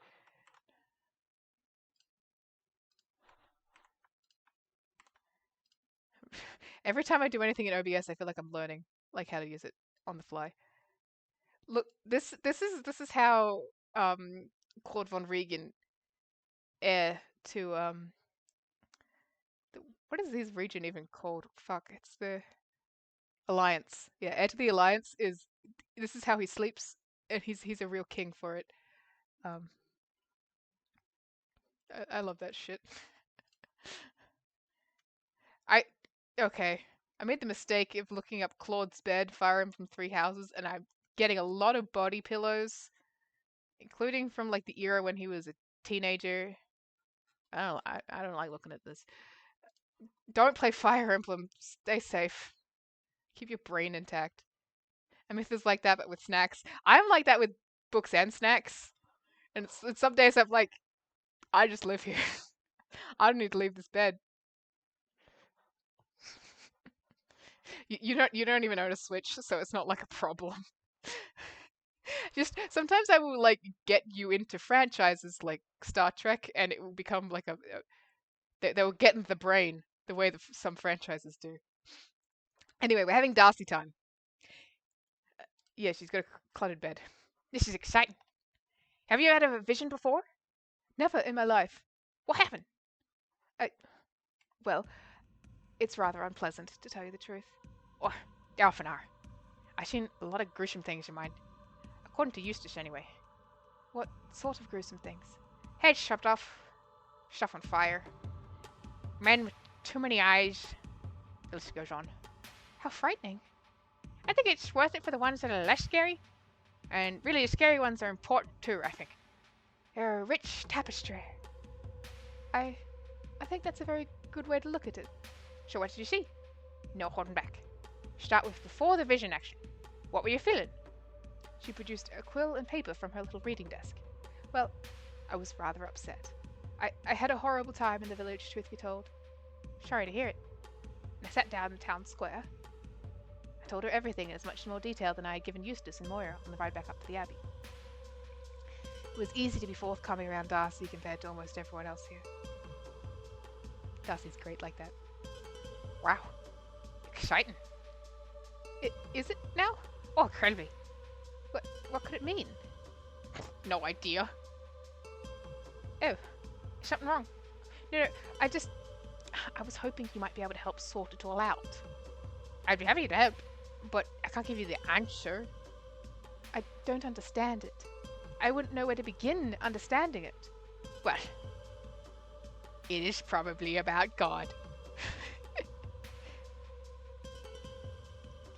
I think people would get a lot more out of Hedwig if they were nice to her, instead of making her feel judged and attacked.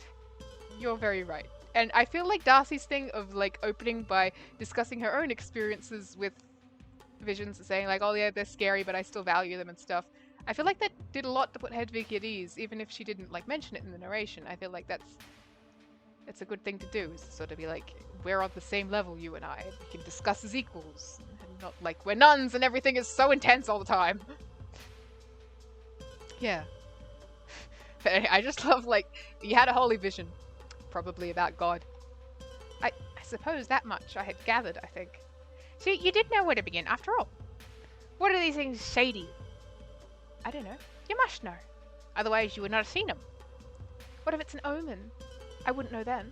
If God is trying to tell me something, surely it would be something I needed to know and didn't. Darcy shook her head. It was odd seeing her look so authoritative. Even in the garden, she never commanded this sort of presence. God would never show you anything you did not have the capacity to understand. God may not speak in words, but he understands language. How else would he communicate with us now and the Israelites then? The Jews and the Romans? How would he reach the heathens in the east? Or the bloody French?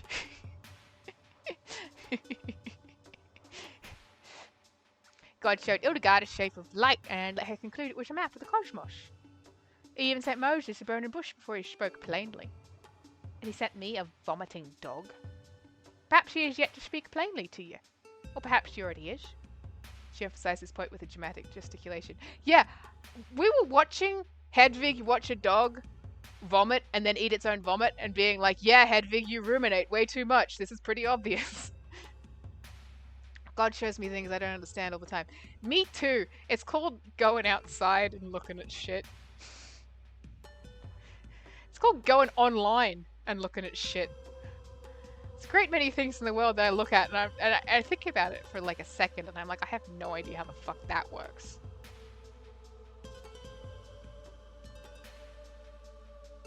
Sorry, I'm thinking about plumbing.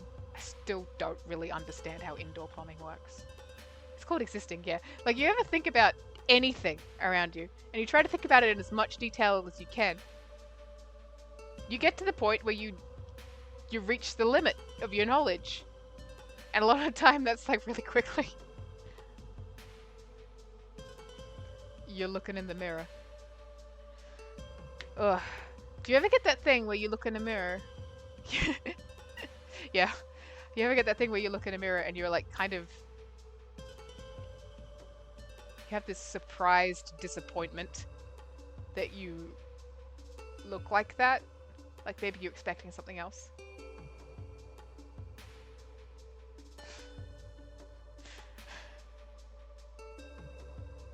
It's just dysphoria. I'm just describing dysphoria.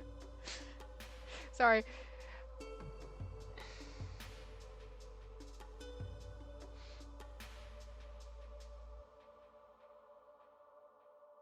I'm just like listening to this. I'm just listening to this music, thinking about the concept of the self. Darcy's looking back at me. Jules, you gotta finish the sentence, please. I can't breathe properly until you finish the sentence.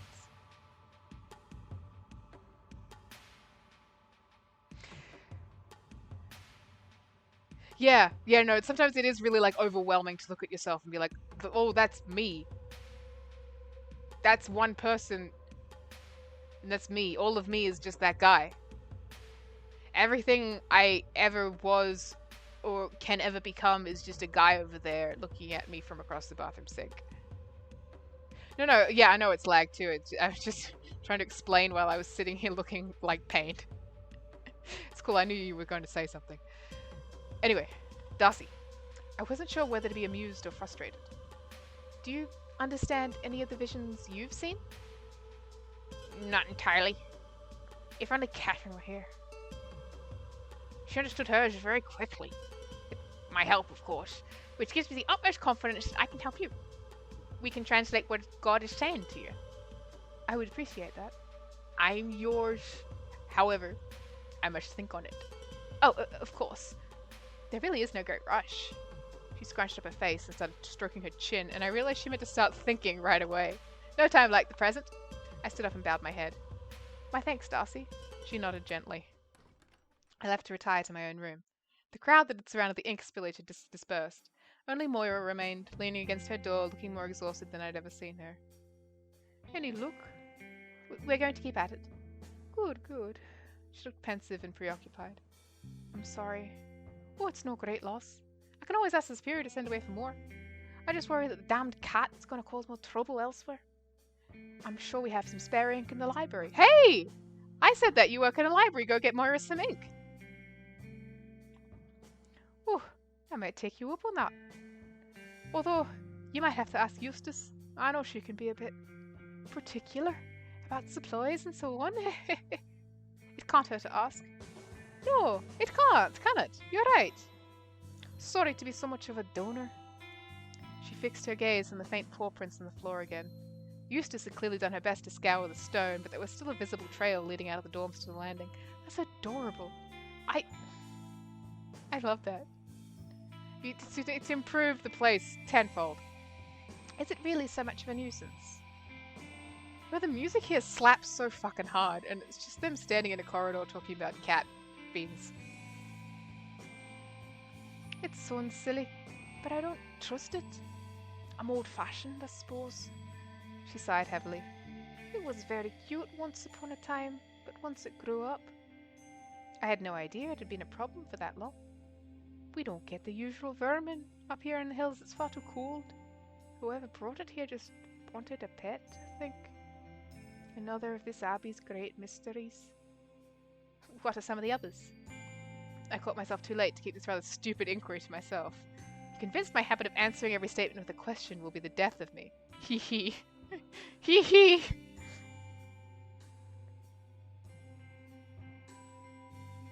What was your theory about Hedwig being a ghost all along? Or maybe she's narrating as a ghost? Why did she say that about her death? Why did she go hee hee like that? What does the hee hee mean? This game gives me such edge, I love it.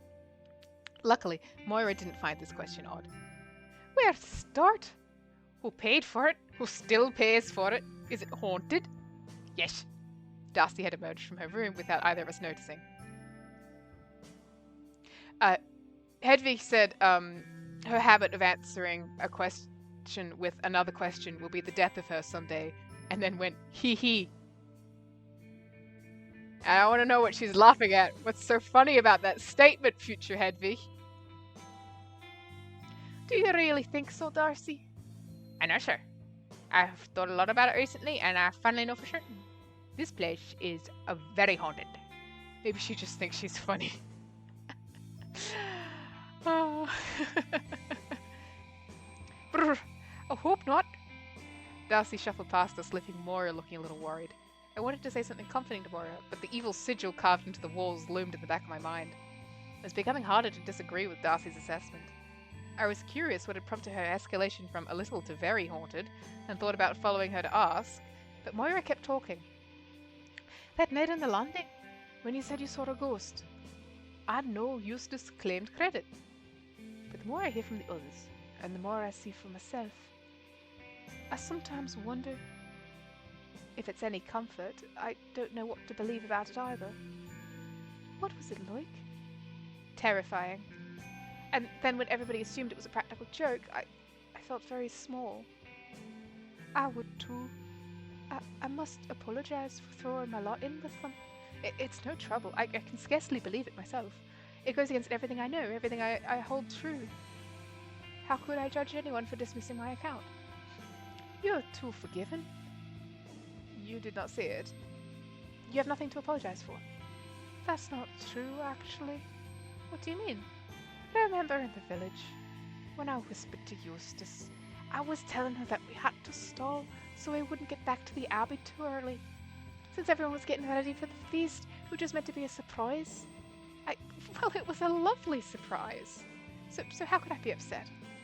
Moira smiled. Her eyes were a little damp. I felt horrid for keeping you there against your will. I felt horrid being there, but I think in the end this day ended up being rather good.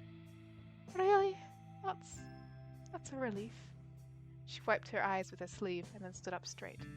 Let's not get too far ahead of ourselves, though. We've got a wake to attend, remember. Right. I think I'm going to lie down for a little while to recuperate. You should. It's been a long day, and it's going to be a long night. Of course. She smiled at me, and then stretched her arms above her head, letting out a huge yawn. I think I might do the same. Knock on my door if you get up before I do, won't you? Of course. We went into our separate rooms. I think I fell asleep the moment my eyes shut. The night nap trap. You're going to wake up, it's going to be morning, and you missed the booze. I awoke with a start. That damn knocking in the walls was back. Oh, the sound she heard when Catherine died. I looked at the window to see the moon was high in the sky. At the very least, I could thank that creaky old building for waking me up at the right time for this party. I groaned and rolled out of bed. I really should have stripped down before sleeping. I felt too warm and a bit pasty. Oh, when you fall asleep in, like, all of your clothes, and you have, like, a sleep jeans moment, and you know you got all the seam indents in you, and you feel weird. Ugh. I hate that, yeah. Despite the cool night breeze coming through my window. I adjusted my clothes as best as I could. On my way out, I nearly tripped over Medea, which I picked up and put on my writing desk, next to the desiccated copy of Matthew. I was getting a little tired of having books of odd import lying around my dorm room, let me tell you. Hedwig, I could never get tired of having books of odd import lying around my dorm room. I'm training to be a rare materials librarian. Hello, Hedwig. Hello, Catherine. Margaret? We should go. Yes, we should. They looked oddly serious. Moira emerged from her dorm room as well. She looked rejuvenated since the last I saw her. The nap had done her some good. Hello, shall we? I suppose we must.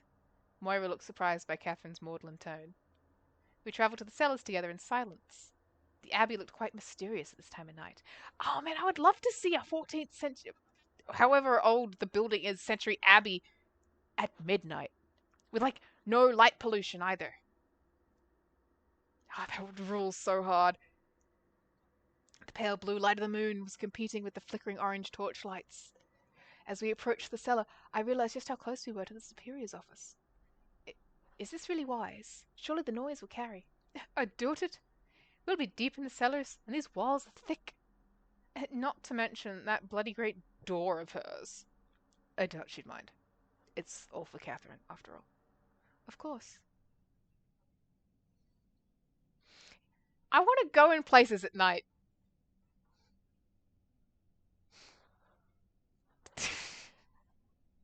You know, I just in 2021 when I lived like in central Sydney and we were in lockdown, my 5 kilometer radius was like the Sydney CBD, and there was nobody there. And I would just like in the middle of the night go for long walks through the Sydney CBD, and I would see like 2 people. It was amazing. I was like insane, but it was a really beautiful experience. Only a few torches down in the cellars had been lit. I could already hear music echoing around the cool underground walls. It was altogether rather eerie. A sort of fortress of casks had been erected around what appeared to be the designated celebration area. A few of the barrels had been arranged like little tables, carrying wineskins and cups. This is so cute.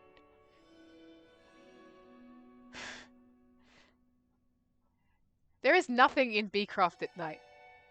The animals are asleep in Beecroft at night.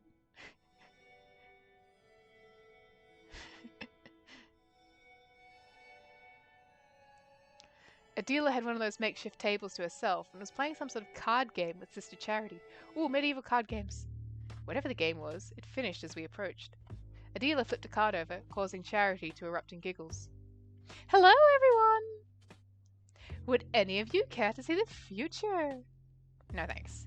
Are we doing tarot card readings? Oh, sorry, Jules, I just had like a very vivid image of you being picked up by like a powerful owl. And it's just like its full wings spread, and it's got you in its talons, and you're just kind of like hanging there, like you're like excited to be along for the ride. Catherine and Margaret made non-committal grunts and left me alone with Adela, who was already shuffling the cards. You should. It's not half bad. I was already planning to leave early, and I got a... What was it you said, Adela dear? Your present card was the 3 of Cups, inverted. It's tarot time. There's a mated pair of powerful owls in Beecroft. They're married, they're owl married. And they've retired to the suburbs. Your present card was the 3 of Cups inverted. I can't do a dealer's voice. I'm laughing at these married owls. In that position, it can refer to a lack of time to socialize. Dead on, isn't it? Anyway, I can't stay. These old bones won't survive staying up too late. I just wanted to raise a glass in poor Catherine's name, at least. She was really quite drunk already. You should stick around for just a short while longer. I believe we are giving a toast to Catherine in just a few minutes. Oh, you've talked me into it. She toddled off. Well, would you like a glimpse of the future, Sister Hedwig? I'm not sure I like the look of this. Is this some kind of Iberian custom we shouldn't play around with? Now what does that mean, Hedwig? Adela frowned as she continued shuffling her deck of cards. This is an Italian pastime my mother enjoyed, Sister Hedwig. Oh, I felt rather embarrassed. I kept doing this sort of thing. I decided that agreeing to participate would be the best mea culpa I could offer, despite the misgivings I had with the activity. Go on, then. That makes it sound like more racist. Oh, yeah. If it's Italian, it's fine. I will turn over 3 cards. Yeah, the Iberian reference, the phrasing is a reference to to an earlier scene where somebody, I think it was Marta, yeah, Adela was saying how Marta was complaining about Adela being Iberian, and Adela was like, I know she doesn't see me as Spanish. Yeah, you mentioned, yeah, like, like your Lebanese family would see tarot cards as evil, but like tea leaf reading is divine. And it's just such, it's funny the arbitrary fortune-telling distinctions people make. I will turn over 3 cards. The first card will represent your past, the second will describe your present, and the third card will give you a hint of your future. Are you ready? This was silly. Yes, let's try it. The 7 of Cups. It represents illusions, imagination, creativity. But as you can see, it is inverted. From where I am standing, I suppose. This is about your perspective, so yes, it is inverted. This card represents your past. You were in yourself for a long time, were you not? You spent a lot of time with nobody but yourself. Nothing but your own imagination. Clinging to this past will not help you. Your second card, the present. I have revealed the world! This is so funny. What was I just saying just before? She was only just born into the worldly world? Once again, it is inverted. In this reversed position, the world represents your inner torment. You are secluded. You are lonely. You are withdrawn. Okay, now you're just being mean. Because something has been troubling you. Yes? Yes? Something you need to get to the bottom of. Something that has been preoccupying you ever since you left your cell. Am I correct? Yes. Of course I am! You were alone in your cell for many years, and now you've been set adrift. That conflict has been eating away at you and driving you further inward. The world in reverse, believe it or not, could be a good sign, Sister Hedwig. It represents your current state. You may yet find the answer to your question within yourself. Choose a final card, and we shall see. I pointed to the topmost card on the pile. I do not particularly care for this game, and I wanted it to be over as soon as possible. She got 3 inverteds. Girl, the vibes are rancid. The Queen of Swords. Reversed. Fuck. That's bad, Hedwig. That's not good. All of your cards have been reversal, Sister Hedwig. That is interesting. You're going to get decapitated next. Is it dangerous? No, it just means that you face many challenges. Lovely. A reversed Queen of Swords in this position means you will continue to have a hard time moving forward into the future. You must make some decisions, Sister Hedwig. This Queen in reverse suggests to me that you must find some strength inside yourself to move beyond your current predicament. Perhaps there is something small you can think of and change. I will have to think on it. I desperately wanted to leave the table, but Adela was shuffling the card pile again.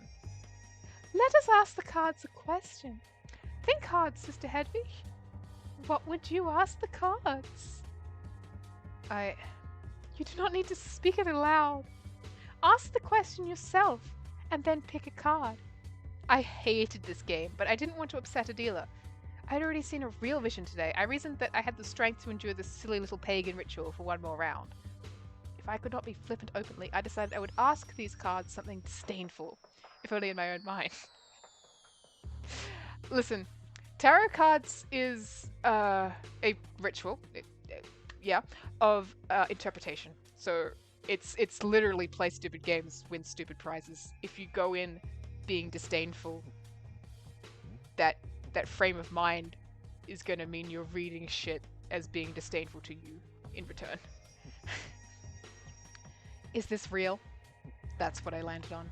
I gestured to the bottommost card in the pile that I could see peeking out from beneath the others. This is so funny. The High Priestess! That is interesting. What does it mean? Well, to be honest, I think this card is imbued with such mystery that Dude, there's something up with the soup. Right? Like...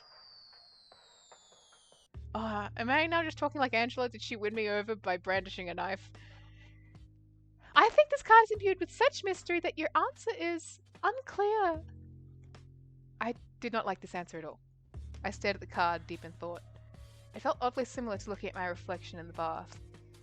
To me, asking a deck of tarot cards, is this real? And drawing the High Priestess, I would read that as, are you real? I love... yeah, the only way she can assert herself is against, a deck of paper. Isn't it funny how every card is imbued with enough mystery to mean whatever you like? I jumped. I hadn't noticed Eustace looming. The cards have malleable meanings, it is true. That makes them better at their intended purpose, not worse. Oh, I don't disagree with you there. Adela shot Eustace a nasty sneer. I was relieved that someone else was the target of her ire now, at least. Do you not have any sense of wonder? No love of mystery? No desire to use something as a basic reflective psychological tool to get you better in touch with your subconscious and your current mood? The church holds plenty of mystery for me. Isn't that right, Hedwig? It is a wide world, and I believe we must be flexible if we wish to spread the faith around it. I opened my mouth to refute this, but I caught myself before saying anything. There was no need to draw Adela's attention back to me. Finally, a smart move. Hedwig has decided to shut up instead of starting an argument.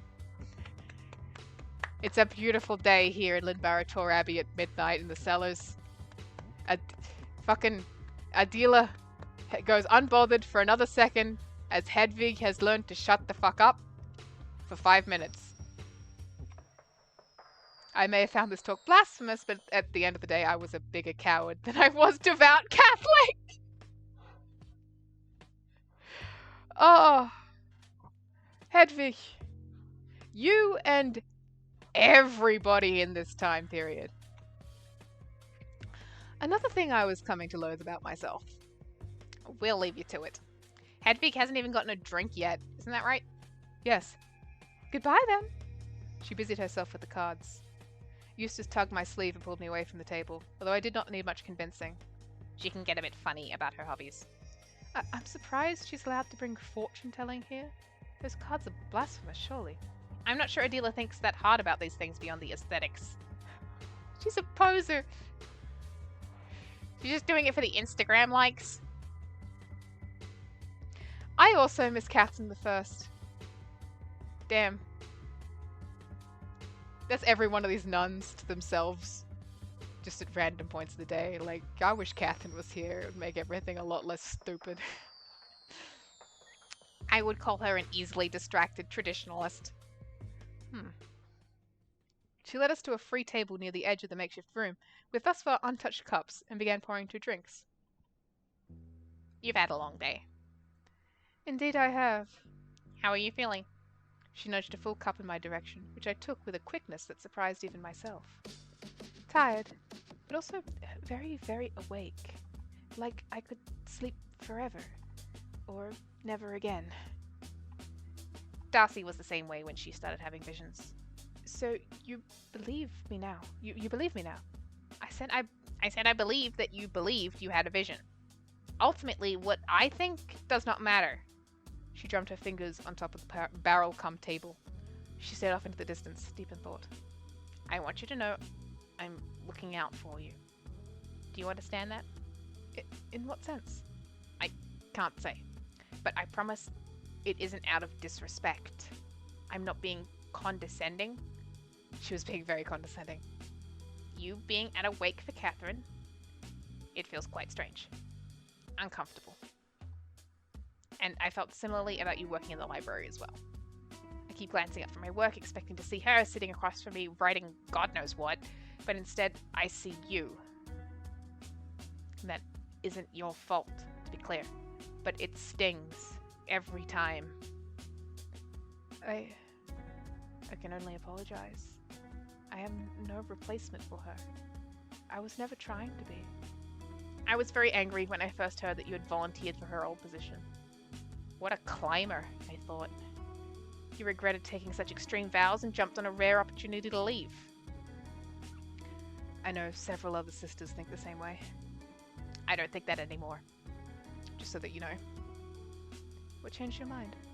You are fucking miserable!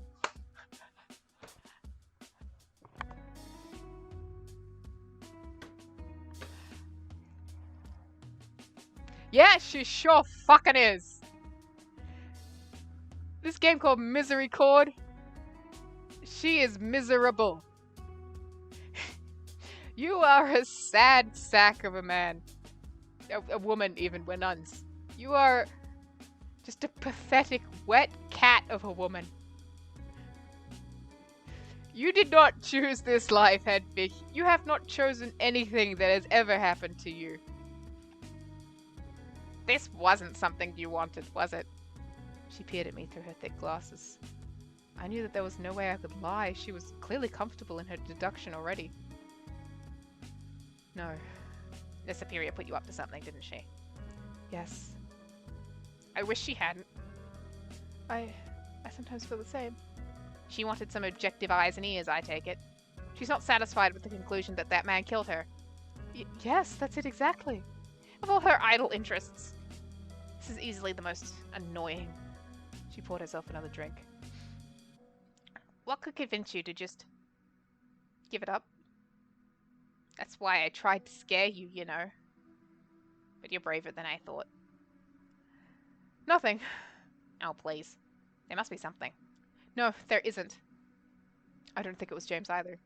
How could you possibly have an opinion on this? You never met either of them. That's not true. Catherine came to my hagioscope several times. Yes, to talk about what? Plays? You didn't know Catherine. Not the way I did. Nor anything close to the myriad connection she had with everyone here. What's the first thing that comes to mind when you picture her? Companionship. Someone who I could talk to about scripture on a level no one else ever has. Yeah, she was very good at leveraging people's interests. I know she left a few sisters hurt when she moved on from certain interests. Are you one of them? No. That is certainly an opinion several people here may have. So you admit I have some knowledge of the situation. Why is it then that you wanted me to ignore all of this so badly? Eustace looked around to make sure that nobody was within earshot, and then leaned across the barrel to speak in a harsh whisper. Poking around for perceived conspiracies is what got her killed. And I don't want the same to happen to you. Yo, what? Hey, Eustace! What? What do you... I took a screenshot of this. Because I feel like I need to print it out and put it on a big corkboard and then, like, use red yarn to connect it to something, but I don't know what to connect it to. Them fucking guys in the prologue, when are they coming back? You or anybody else. What do you mean? So you don't think James killed her? I didn't say that. Then James's family were killed for being spies. Whether or not they were spies, we don't know. But, like, he was in the vicinity of war. Then Eustace leaned away suddenly. I intuited that she had seen someone approaching out of the corner of her eye and bit my tongue. Hello. Is this wineskin still full? Eustace began pouring wine for the two of them. They took their cups and settled in with us. The conversation with Eustace, it seemed, was over for good. God damn it! Somebody knows something! Ah!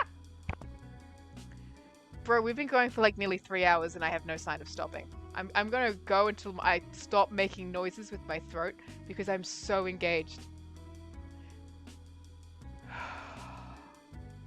I'm on that like no sleep adrenaline kick, but it's like 1 p.m. It hasn't. You're sleepy? Okay. I'll find. I should be sleepy. I probably am sleepy. I just can't tell. I'm gonna go until I find a natural conversation break. Has the dealer read everyone's fortunes yet? She told me I had a lot of anger in my past. Too right. Did you know that the death card doesn't always mean something bad? I nearly screamed when she showed me that one. I'm not sure the cards actually mean anything. They can mean everything, which is just as unhelpful. Still, it's a bit of fun, isn't it? As long as we don't take it too seriously. Margaret chugged the rest of her drink down and slammed the cup on the table. Right. Suppose I should get back to the loot. So businesslike. She left the table and Eustace scooted around to better talk to both Maura and I. Okay. We'll leave here because we're going to start on a new topic, and that is something's up Catherine's ass. There's the guy again! I love this fucking cat. So I'm going to save over this slot. So to preserve Kitty. And that's where we're going to stop. I can't do Nunday next week because I'm going Smash. Sydney Manga and Anime Showcase. Go to convention.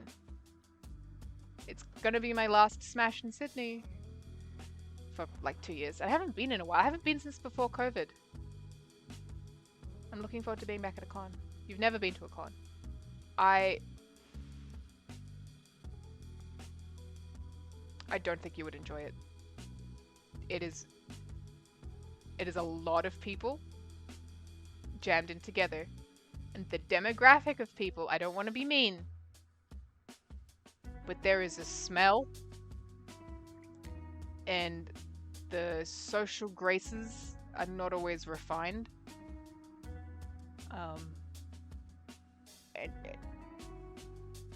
Can you leave? Can you leave? Well, it depends on the con and the entrance passes, but like usually the conventions we have here, I haven't been to the new. Well, I've been to the new convention center because I worked there for like a hot minute. I haven't been to a convention there, but usually the thing is that you enter the complex and you can like go between buildings, so you can like have some outside time. But depending on what kind of ticket you have and what kind of con it is, you might not be able to like leave the area. Like I know Supernova is at City Olympic Park, and it's like in the dome, right? And you need to like line up to get into the dome and stuff. But once you have done that, you can like hang out at the various like Sydney Olympic Park areas for the rest of the day. And you know, people do a lot of cosplay filming there because they're at a big convention and there's like parkland that they can use. So you can go outside. They should have quiet spaces at the cons for all the autistics that would reach capacity quite quickly, I think, and would be very difficult to manage because it's like a trade show in terms of volume. Like I'm genuinely curious about what the sound engineering would be like to get a space quiet enough to be good. Separate big room. See, but then I'm in like a room with a bunch of strangers when I'm trying to get away from strangers. That would be worse for me, I feel. Okay, Jules, you just... It's a difficult experience. For me, I like it just because I started doing it as a teenager and it just sort of became nostalgic. I have tickets for both Saturday and Sunday. I honestly don't know if I'm going to go both days, but I am going to go Saturday. And even if I don't end up going on Sunday, I'm not going to stream because I got a plan ahead to stream. But also, if I've been at a con on Saturday, then I want to sleep on Sunday. Yeah, it's fucking difficult to do things. But sometimes it's good, and sometimes you land on things that are good to do for your groups. But yes, farewell. Not going to see you next week for nuns. Hopefully the week after. Stay tuned for information on my socials about that, and I'll try and get this VOD up on YouTube promptly instead of like several hours before going live again, like this week. Hell yeah. Hell yeah, you'll be in Sydney soon. We should hang out. Alright. Auf Wiedersehen.